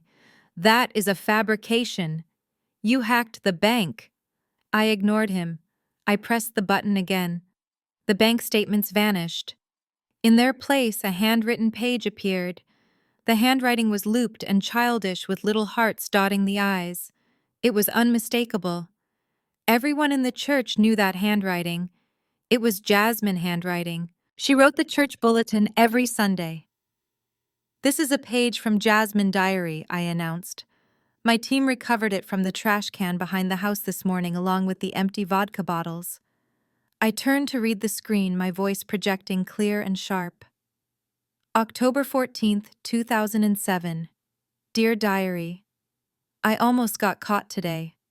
Mom found the stash in my purse. She was going to tell Dad. I was so scared. I didn't know what to do. So I took Kamara backpack. I wrapped the stuff in a gym sock and shoved it deep in the bottom pocket. I paused, letting the words sink in. I looked at my father. He was staring at the screen, reading the confession of his golden child.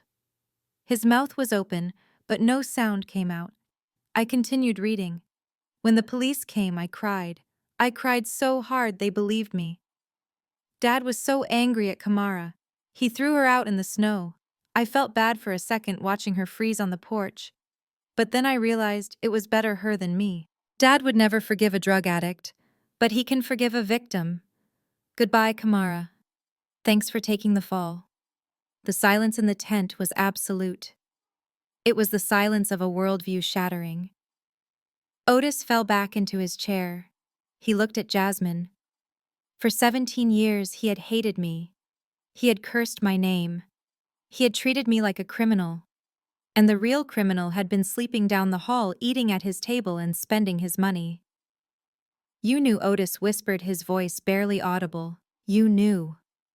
Jasmine did not look at him. She was staring at me, her eyes burning with a hatred so pure it was almost impressive. I walked back to the center of the stage. So here we are, I said, addressing the crowd. You came to save a dying woman.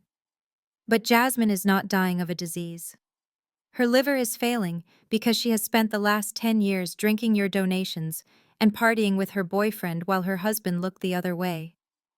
I looked at Preston. He was staring at his shoes, defeated. And tonight, I continued. Tonight they wanted to cut me open. They wanted to take a piece of my body to fix the damage she did to herself. They wanted to harvest me like a crop because they believe I am worth less than she is, because I am the black sheep and she is the angel. I gestured to the woman in the wheelchair, the woman wrapped in blankets, the woman who had played the victim for a lifetime. But look closely, I said. Look at the miracle of modern medicine. I clicked the remote one last time. A video began to play. It was grainy night vision footage from a security camera. It showed the back patio of the house just 2 hours ago. It showed Jasmine standing up from her wheelchair. It showed her walking to the outdoor bar. It showed her pouring a drink and dancing a little jig as she laughed with Preston. "She is walking," someone shouted. "She can walk," another voice cried out in anger. The crowd began to surge forward. The pity had evaporated, replaced by the fury of people who had been swindled. Jasmine looked at the screen. She saw herself dancing. She saw her lie exposed naked to the world. Something inside her snapped. The mask of the fragile invalid crumbled. She let out a scream that sounded more like an animal than a human. "You bitch!" she shrieked. And then the miracle happened. Jasmine threw the heavy wool blanket off her legs. She didn't struggle to stand. She didn't need help. She leaped out of that wheelchair with the agility of a cat. She ran. She ran across the stage, her white gown flying behind her, her face twisted into a mask of demonic rage. She was fast. She was strong. She was definitely not dying. She charged at me, her hands curved into claws reaching for my throat. "Turn it off!" she screamed, saliva flying from her mouth. "Turn it off, you jealous lying witch!" I didn't move. I didn't flinch. I let her come. I let everyone see her run. I let everyone see the strength in her legs and the violence in her eyes. She reached me, grabbing the microphone stand, trying to swing it at my head. Otis stood up, horrified. "Jasmine, stop." But she didn't stop. She was fueled by the adrenaline of total exposure. "I hate you," she screamed, tearing at my dress. "I hate you. You ruin everything. You always ruin everything." I caught her wrist. I held it firm. I looked her in the eye, calm amidst her chaos. The crowd gasped. They weren't looking at a sick woman anymore. They were looking at a fraud. I leaned into the microphone one last time as she struggled against my grip. "Praise the Lord," I said, my voice dripping with ice. "It is a miracle. She is healed." The security guards dragged Jasmine off the stage, her heels leaving gouges in the wooden floorboards. She was still screaming threats, but they were empty noise now. The crowd watched her go with a mixture of horror and fascination. The angel of the church had fallen, and she had hit the ground with the grace of a rabid dog. I stood alone at the podium. My heart was beating a slow, steady rhythm against my ribs. I smoothed the red silk of my dress. I was not done. I looked down at Preston. He was standing near the champagne tower, his face the color of old ash. He was trying to signal to Charles, the waiter, to let him out the side exit, but Charles was staring straight ahead, ignoring him completely. "Preston," I said into the microphone. My voice was soft, almost intimate, but the massive speakers carried it to every corner of the garden. "Do not leave yet. We haven't gotten to the main event." Preston froze. He looked up at me, his eyes wide with terror. He knew what was coming. He remembered the hospital. He remembered the bag I had left on the chair. I turned back to the audience. "You have seen the fraud," I said. "You have seen how my sister and her husband stole your money to fund their lifestyle. But theft is a white-collar crime. It is clean. It is paperwork." I paused, letting the tension build. "What I am about to show you is not clean. It is visceral. It is violent. And it is the reason I'm standing here tonight, instead of lying in a hospital bed in a medically induced coma." I pressed the button on the remote. The screen behind me went black. There were no pictures this time, just a sound wave visualization, a green line cutting across the darkness. "Yesterday, my loving brother-in-law took me to St. Jude Medical Center," I explained. "He told me it was for a checkup. But thanks to a device I planted in the room, I know what the real plan was." I hit play. The audio boomed through the tent crystal clear. "Just give her a sedative." Dr. Thorne's voice echoed, distorted but undeniable. "Midazolam. It will knock her out in 5 minutes." Then Preston's voice cut in sharp and impatient. "And then when she is out cold, we sign the papers. I will testify that she had a psychotic break. We get emergency guardianship declared. She won't wake up until Jasmine has her liver." The gasp from the crowd was different this time. It wasn't shock. It was revulsion. This was conspiracy to commit bodily harm. This was butchery. I let the tape play to the end. I let them hear Preston bargaining with the doctor. I let them hear him say he would rather risk prison than lose his lifestyle. When the audio ended, the silence was deafening. I looked at Preston. He was trembling so violently that the champagne glass in his hand slipped. It shattered on the patio stones, a sharp punctuation mark to his destruction. "That is not me!" Preston screamed suddenly, finding his voice. He pointed a shaking finger at the screen. "That is fake. That is AI. She used a computer to fake my voice. I never said that. I didn't have to answer him." From the back of the tent where the shadows were deepest, movement caught the corner of my eye. Judge Sterling stood up. She tapped her cane on the floor once. It was a signal. Suddenly, the perimeter of the tent was flooded with blue lights. Not party lights, police lights. Uniformed officers swarmed into the garden from every entrance. They moved with military precision. Leading them was a tall, broad-shouldered man in a dress uniform. It was Chief of Police Marcus Henderson. Preston Vance, seeing the uniforms, tried to run. He shoved a waiter aside, knocking a tray of hors d'oeuvres into the grass. He made a break for the side gate, scrambling over the white picket fence like a rat fleeing a sinking ship. He didn't make it 5 feet. 2 officers tackled him into the perfectly manicured hydrangeas. "Get off me," Preston howled, as they wrenched his arms behind his back. "Do you know who I am?" Chief Henderson walked over to where Preston was pinned face down in the dirt. He signaled for his men to haul him up. Preston stood there, his tuxedo-torn dirt smeared across his sweating face. He looked at the chief, and his eyes bulged with entitlement. "I am a Vance Preston," shouted spitting grass from his mouth. "My father plays golf with the governor. You cannot arrest me. I demand to speak to your superior." Chief Henderson looked at Preston with an expression of calm boredom. He adjusted his hat slowly. "I am the superior son," the chief said, his voice deep and resonant. Preston's face twisted into a mask of ugly desperation. He looked around at the crowd looking for an ally. But the donors, the deacons, the socialites, they were all looking at him like he was a disease. "This is a mistake," Preston yelled, struggling against the cuffs. "This is a setup. That woman framed me. I am white. You can't just take my word against hers." The air in the tent seemed to drop 10 degrees. The racial slur hung in the air, unspoken but clearly implied. Preston was playing his final card, the card of privilege. Chief Henderson stepped closer to Preston. The chief was a black man who had served on the force for 30 years. He had seen everything. And he was not impressed. "Mr. Vance," the chief said quietly, so only Preston in the front row could hear. "In this county, we do not care about who your father knows. And we certainly do not care about the color of your skin. We care about evidence. And right now the evidence says you conspired to drug and mutilate a woman for financial gain." The chief nodded to his officers. "Get him out of here. Read him his rights," assuming he shuts up long enough to hear them. "No," Preston screamed as they dragged him away. "No, this isn't happening. Otis, help me. Otis, tell them." But Otis did not help him. My father was standing near the stage exit, pressed against the dark curtain, trying to make himself invisible. He had watched his daughter run away. He had watched his son-in-law get arrested. And now he was watching his own life disintegrate. He saw Preston being shoved into a squad car, the blue lights flashing against the white tent. He saw the guests beginning to whisper, pointing fingers in his direction. Otis turned slowly, trying to slip through the gap in the curtains.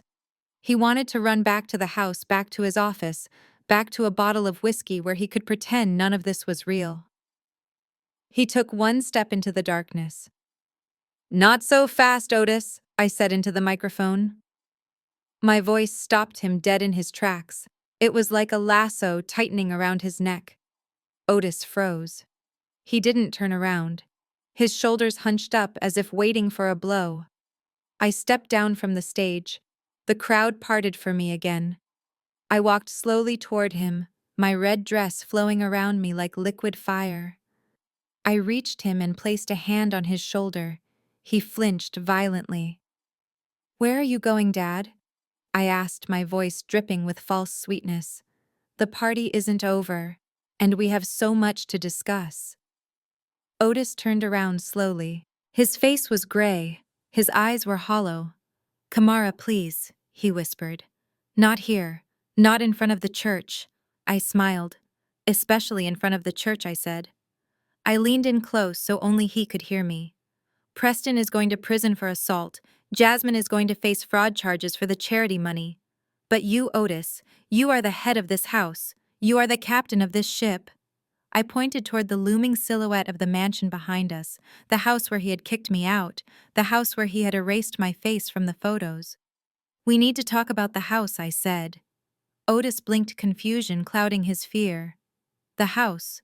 What about it? It belongs to me. I laughed softly. Oh, Daddy, you really should have read Grandma Will more carefully. I took his arm and steered him back toward the light, back toward the judging eyes of the crowd. Let go inside. I have one more document to show you. And trust me, this one is going to hurt more than the handcuffs. The party was over. The blue lights of the police cruisers flashed rhythmically against the living room curtains, casting long strobe-like shadows across the Persian rug.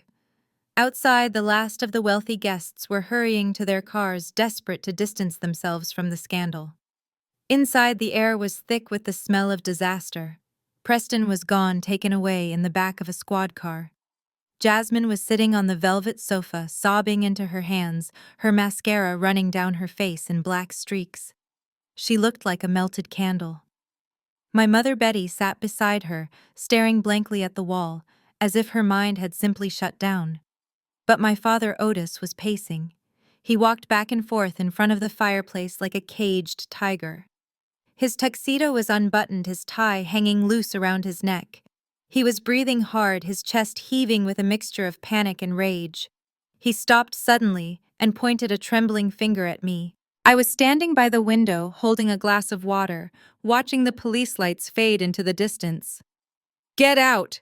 Otis roared, his voice cracked, breaking the silence of the room. "Get out of my house!" he screamed again, stepping closer. "You have done your damage. You have ruined your sister life. You have sent your brother-in-law to jail. Are you happy now? Are you satisfied, you little witch?" I turned slowly to face him. I took a sip of water, cool and refreshing. "I am very satisfied, Otis," I said calmly. "Justice is a satisfying meal." "Justice," Otis spat. "You call this justice? You humiliated us. You destroyed the reputation I spent 40 years building. And now you are standing in my living room drinking my water like you own the place. Get out before I call the police and have you arrested for trespassing." I set the glass down on the side table. I picked up my clutch, the red leather matching my dress. "Trespassing," I repeated, testing the word. "That is an interesting choice of words, Father, because according to the law, you can only trespass on property that does not belong to you." "It belongs to me," Otis shouted, pounding his fist on the mantelpiece. "I built this life. I paid the mortgage. This is my house, my kingdom, and you are banished from it." I sighed. It was a long, weary sound. I reached into my clutch and pulled out the final document. It was old. The paper was yellowed and fragile, protected by a clear plastic sleeve. It smelled of lavender and old cedar. It was the smell of my grandmother Rose. "Do you recognize this, Otis?" I asked, holding it up. Otis squinted at it. His eyes widened. He recognized the seal. "That is your mother, Will," he said dismissively. "That is ancient history. She left the house to me. I am her only son." I shook my head.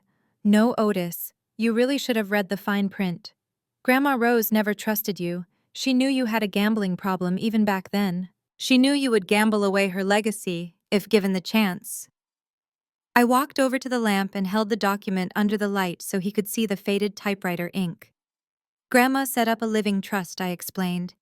"You were never the owner, Otis. You were the trustee. You were just the caretaker allowed to live here as long as you maintained the property and the family name." I pointed to paragraph 4. "The ownership of the estate was set to transfer to the next generation upon the youngest grandchild turning 18, I read aloud. "That was 10 years ago." Otis laughed, a nervous, jerky sound. "Exactly," he said. "And since Jasmine is the oldest and I am the trustee, I decided to keep it in my name to protect her." Besides, the will says it goes to the grandchild of upstanding moral character. He pointed at Jasmine, who was still crying on the couch. Jasmine is a leader in the church. She is a wife. She is a mother. You were a drug dealer. You were kicked out. You disqualified yourself the night you left. I smiled. This was the moment I had been waiting for. That is the funny thing about evidence. Otis, I said, it changes things. I walked over to the coffee table and placed the yellowed will next to the diary page I had shown on the big screen. The will specifically states that the inheritance goes to the granddaughter who has not brought shame upon the family name through criminal acts or deception, I quoted from memory. I looked at Jasmine. Jasmine confessed in her own handwriting to possession of narcotics with intent to distribute, I said. She confessed to framing a minor. And tonight, the whole world saw proof that she has been committing charity fraud for 5 years. I turned back to Otis. And you, Otis, you knew? You covered it up. You breached your fiduciary duty as a trustee. Otis' face went from red to a terrifying shade of gray. He backed away from me until he hit the wall, so I continued taking a step toward him. By the terms of Rose Sterling will, Jasmine is disqualified. You are removed as trustee, and the entire estate, the house, the land, the 10 acres of prime real estate automatically transfers to the remaining beneficiary. I tapped my chest lightly. Me. Otis shook his head violently. No. No, that is not possible. You can't just take my house. I have lived here for 30 years. I am a deacon. You are a squatter, I corrected him, my voice sharp as a razor. You have been living in my house for 10 years rent-free. You have been letting it rot. You have been selling off the furniture. You have been digging a hole of debt so deep you can't see the sky. I pulled out my phone and opened an email attachment. I held the screen up to his face. This is the deed, Otis. It was recorded at the county courthouse at 9 a.m. this morning. It has my name on it. Kamara Sterling, sole owner. Betty looked up from the couch. Her voice was barely a whisper. So you are kicking us out. Just like we kicked you out. I looked at my mother. I thought about the snow. I thought about the cold. I thought about the 15-year-old girl who banged on that door begging for warmth. No, Mother, I said softly. I am not kicking you out like you kicked me out. That would be cruel. Relief washed over Betty's face. She sat up straighter. Oh, thank you, Kamara. I knew you had a heart. I knew you wouldn't leave us homeless. We can make this work. We can fix up the guest room for you. I laughed. I laughed so hard I almost choked. You misunderstand me, I said, wiping a tear of mirth from my eye. I am not kicking you out like you kicked me out, because I am giving you warning. You gave me 0 minutes. I am giving you 8 hours. Otis pushed himself off the wall. 8 hours? What are you talking about? I walked to the window and pulled back the heavy velvet curtains. I pointed to the darkness beyond the driveway where heavy machinery was already idling on the flatbed trucks, waiting for the sun to rise. You see, Otis? I have no interest in living in this house, I explained, turning back to face the room. It smells like lies. It smells like mold. And quite frankly, it has bad feng shui. I checked my Patek Philippe watch. So at 10 a.m. this morning, right after the deed was transferred to my name, I executed a sale agreement. Sale?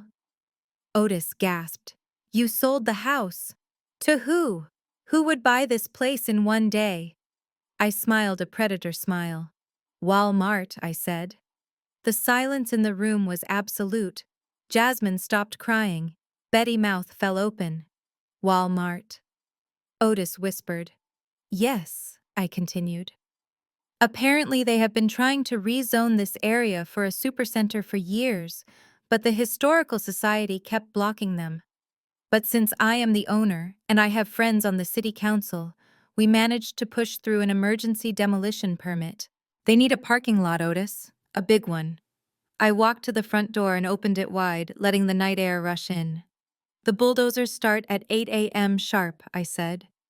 They are going to flatten this house. They are going to flatten the garden. They are going to flatten the gazebo where you hold your tea parties.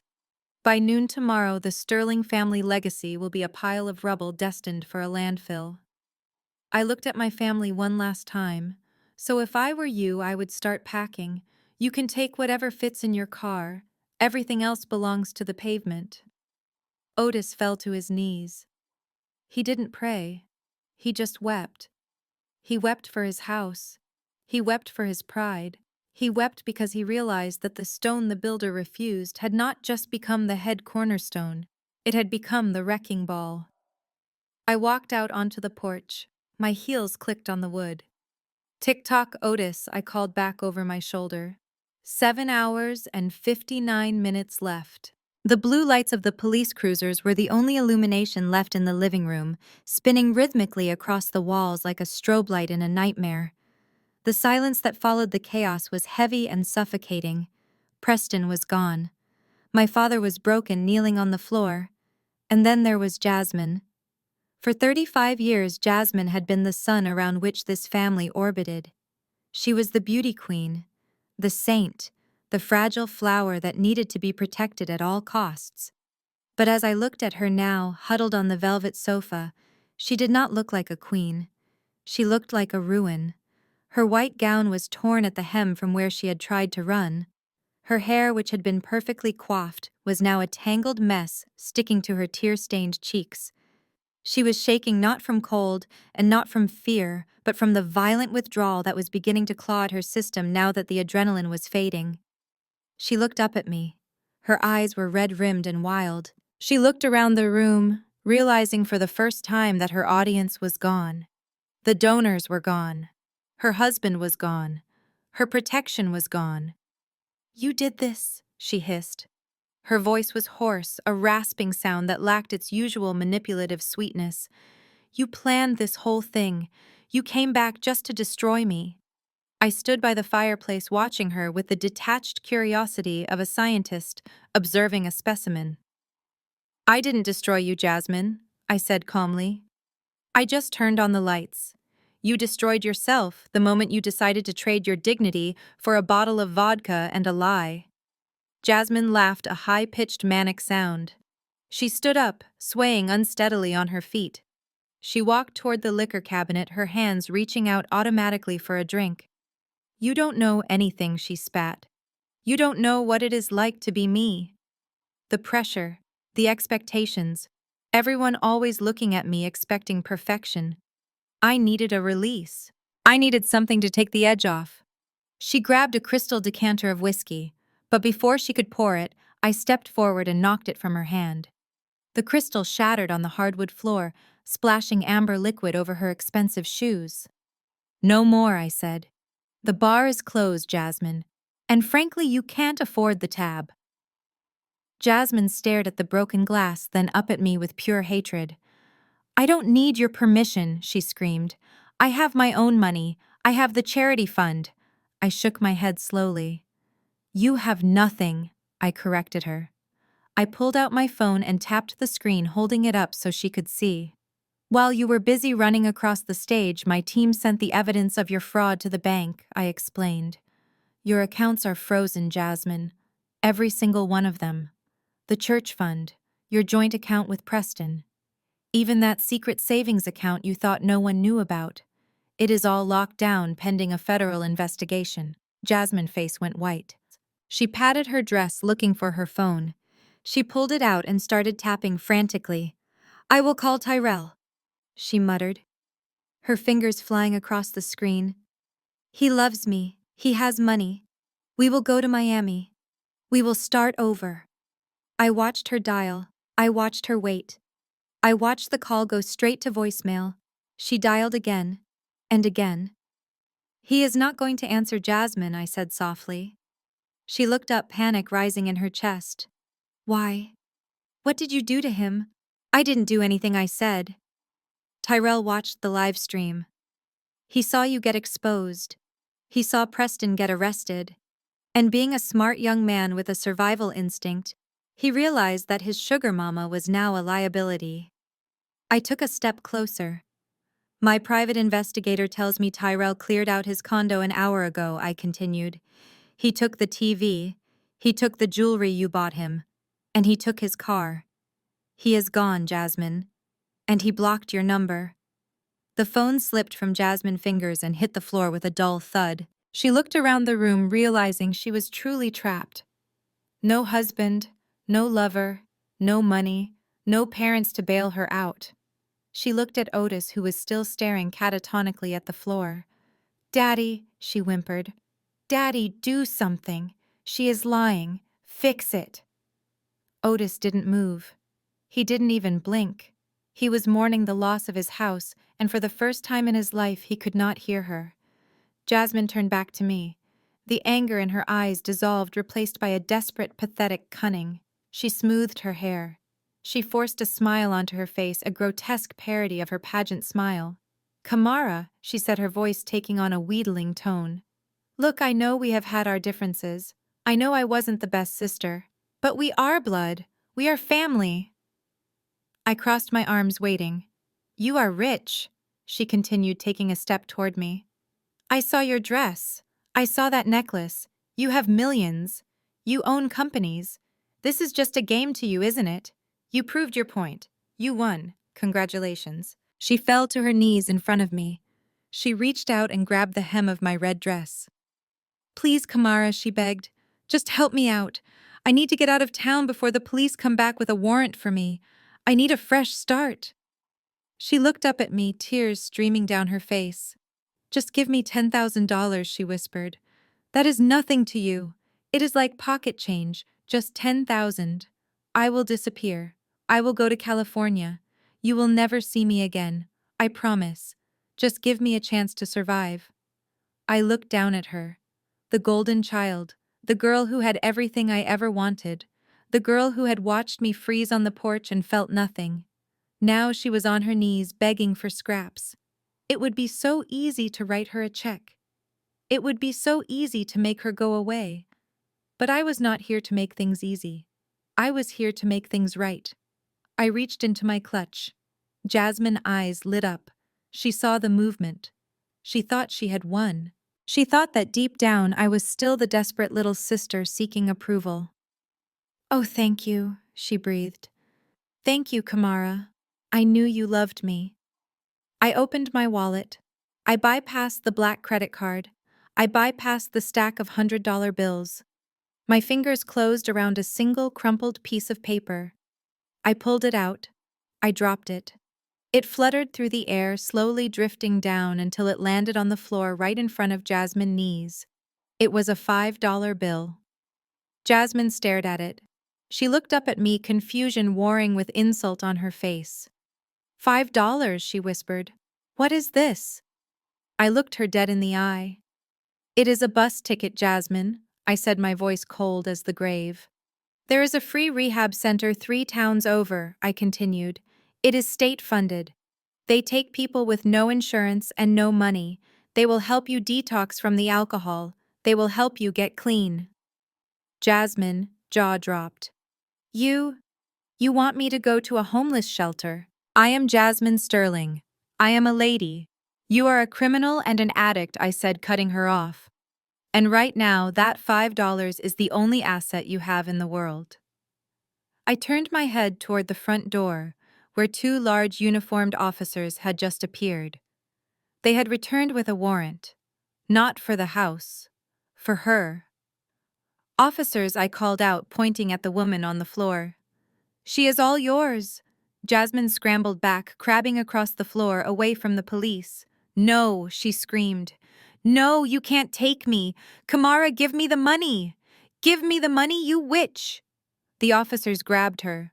1 on each arm, they hauled her up. She kicked and screamed, thrashing like a wild animal. Her shoe flew off, hitting the wall. "I hate you," she shrieked as they dragged her toward the door. "I hate you. I hope you die. You stole my life." I watched her go. I watched the sister who had pushed me out into the cold be dragged out into the night. I looked down at the floor. The $5 bill was still there, lying amidst the broken glass and spilled whiskey. She forgot her inheritance, I said to the empty room. I turned to my father, who finally looked up, his eyes hollow and haunted. Well, Otis, I said, smoothing my dress, it looks like you are the only one left, and the clock is ticking. You have 7 hours to pack. The grandfather clock in the hallway chimed 3 times. 3 a.m. 5 hours until the bulldozers arrived.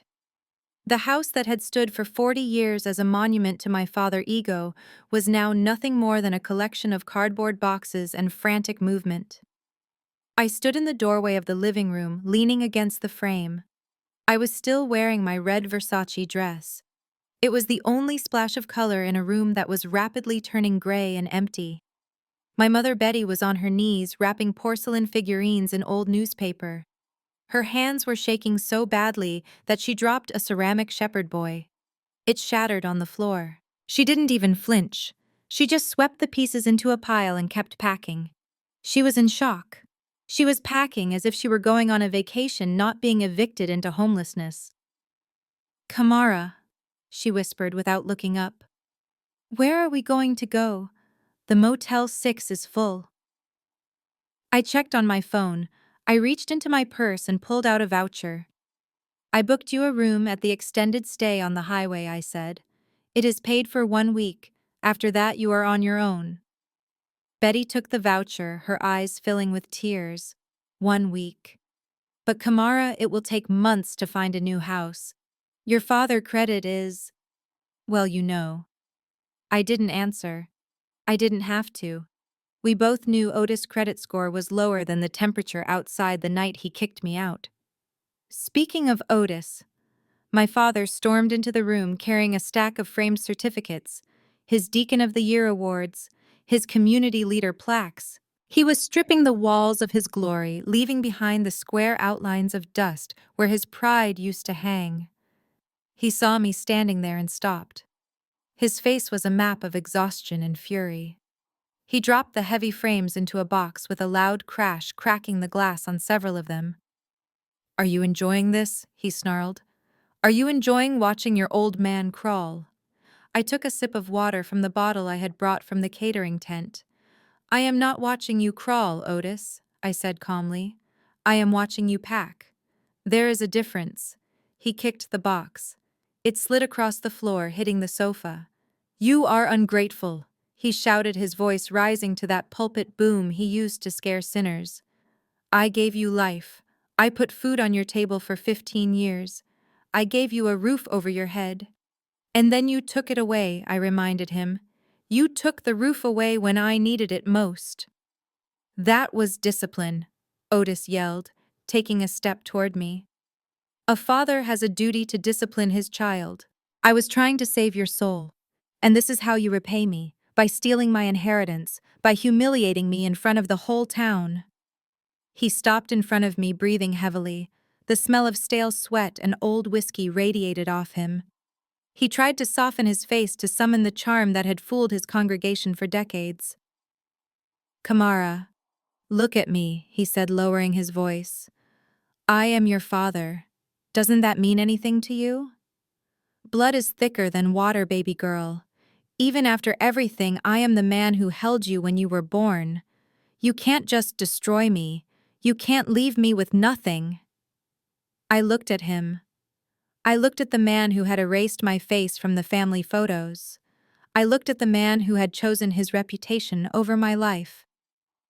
I felt a twinge of something in my chest. But it wasn't guilt. It was pity.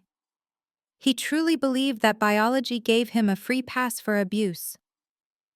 I set my water bottle down. I stood up straight, towering over him in my heels. "You are right, Otis," I said. "You are my father. Biology confirms that." His shoulders sagged with relief. He thought he had cracked me. He thought the guilt trip had worked. But I continued, my voice hardening into steel. "You are also something else." I reached into the pocket of my clutch and pulled out my phone. I tapped the screen and turned it around so he could see. It was an email. The subject line read, "Urgent forensic audit results." The recipient list included every single member of the Board of Deacons and the regional bishop. "What is this?" Otis asked, squinting at the small screen. "I sent this 5 minutes ago," I explained. Otis read the first line. His face went white, whiter than the paper his awards were printed on. "You see, Otis," I said, taking a step closer, "when I bought the debt on this house, I also ran a background check on your finances.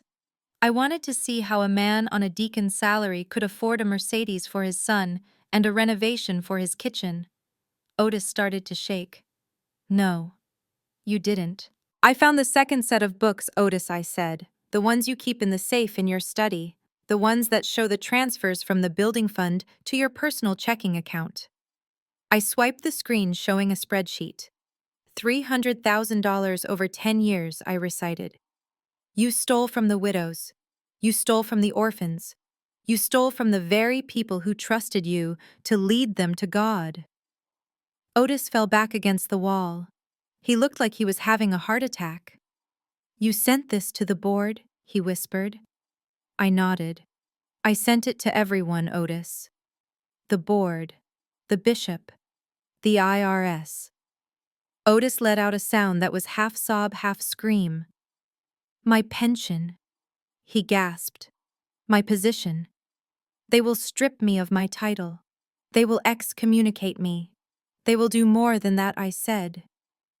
I walked over to the window and pulled back the curtain again. Outside, the darkness of the driveway was suddenly illuminated by a familiar, flashing blue light. But this time, it wasn't just one car, it was three. Otis looked out the window. He saw the uniforms. He saw the handcuffs glinting in the moonlight. "No," he moaned, sliding down the wall until he was sitting on the floor amidst the boxes of his broken trophies. "Not me. They can't take me. I am a man of God." "You were a man of God," I corrected him. "Now you are just a felon." I looked down at him. "You tried to use the Bible to control me, Otis. You love to quote the scripture about honoring your father and mother. But you forgot the other one." I leaned down close to his ear. "Be sure your sin will find you out." The front door burst open. The police didn't knock this time. They didn't need to. I had given them the key code. "Deacon Otis Sterling," a voice boomed from the hallway. It was Chief Henderson again. Otis looked up at me one last time. His eyes were begging. "Help me, Kamara. Please. I am an old man. I will die in prison." I looked at him. I thought about the 15-year-old girl freezing in the snow. I thought about how she almost died because of his pride. "Then you should have packed warmer clothes," I said. I turned my back on him as the officers swarmed into the room. I walked over to my mother, who was frozen with a porcelain angel in her hand. "Come on, Betty," I said, grabbing her arm. "Grab your purse. The taxi is waiting. You don't want to be here when they put the cuffs on him." My mother dropped the angel. It didn't break. It just rolled across the floor, coming to rest against Otis' shoe as the police hauled him to his feet. I walked my mother out the back door, leaving my father to face the judgment he had preached about for 40 years. The sirens wailed in the night, a mournful song for a kingdom that had finally fallen. The sun hung low over the horizon, casting long orange shadows across the vacant lot where the Sterling family manor once stood. It had been exactly 7 days since the party. 7 days since I dropped the match and watched everything burn. Now the air smelled of turned earth and crushed drywall. The bulldozers had done their work with efficient brutality. There were no walls left to hide secrets, no basement to lock away unwanted children, just a flat expanse of red Georgia clay ready to be paved over. I stood by the chain-link fence wearing a white trench coat and sunglasses. I wasn't hiding. I just didn't want the dust to get in my eyes. A black town car idled behind me, the engine purring softly. My lawyer and adoptive mother, Judge Sterling, sat in the back seat waiting. But I needed this moment. I needed to see the emptiness. It is strange how small a kingdom looks when it has been leveled. For 17 years, this plot of land had loomed in my nightmares like a fortress. It was the place where I was judged, the place where I was discarded, Now it was just dirt. In a few months, it would be a parking lot for Walmart shoppers. People would park their sedans right where my father used to preach his sermons of hypocrisy. They would load groceries right where Jasmine used to practice her pageant walks. Life has a funny way of correcting itself. I took a deep breath, inhaling the clean air. For the first time in my life, the air in Atlanta didn't feel heavy. My phone buzzed in my pocket. I pulled it out. It was a news alert. Local socialite denied bail, the headline read. I swiped to see the photo. It was Preston. He wasn't wearing his tuxedo anymore. He was wearing an orange jumpsuit that clashed horribly with his complexion. The article detailed his arraignment hearing this morning. The judge had looked at the evidence, the audio recordings, the financial records, and the testimony of Dr. Thorne, who had turned state witness to save his own skin. 10 years. That was the sentence on the table for conspiracy to commit bodily harm and medical fraud. Preston Vance, the man who bragged about his father golf buddies, was going to spend the next decade in a cell with men who didn't care about his last name. He had traded his country club membership for a prison yard, all because he was too greedy to pay his own debts. I deleted the alert. He was yesterday news. I thought about Otis and Betty. They weren't in the news. They didn't warrant a headline. Their punishment was far quieter and far more enduring. My private investigator had sent me photos of their new reality. They were living in a subsidized motel room on the edge of town near the interstate. It was one room with 2 twin beds and a kitchenette that smelled of stale grease. The church board had moved swiftly. Once the forensic audit went public, the bishop had no choice. Otis was stripped of his deaconship. He was excommunicated. The community that had worshipped him now crossed the street to avoid him. He was a pariah. A man without a title, without a home, and without an audience. Betty was finally living the life of peace she claimed she wanted. No one visited them, no one called. She had her quiet. But I imagined the silence in that motel room was deafening, filled only with the sound of Otis muttering about his lost glory. And Jasmine. The last I heard, she had checked into the state-run rehab facility, using the $5 I gave her for the bus fare. She was alone. No husband, no lover, no parents to enable her. For the first time in her life, she would have to face the morning without a safety net. Whether she sank or swam was no longer my concern. I had cut the rope. Kamara. I turned around. Judge Sterling had rolled down the window of the car. The pilot says we need to leave soon if we want to beat the weather, she said, her voice warm and steady. I looked back at the empty lot one last time. I felt for a lingering sense of sadness or guilt. I waited for the little girl inside me to cry out for her father, but there was nothing, just a profound sense of lightness. The debt was paid. The ledger was closed. I am coming, I said. I walked to the car, my heels clicking on the asphalt. I didn't look back. There was nothing behind me but ghosts and gravel. I slid into the leather seat of the car. The interior smelled of expensive leather and freedom. Did you find what you were looking for? Judge Sterling asked as the car pulled away. I took off my sunglasses and looked at the woman who had saved me. The woman who had taught me that family is an action, not just a bloodline. Yes, I said, smiling. I found the exit.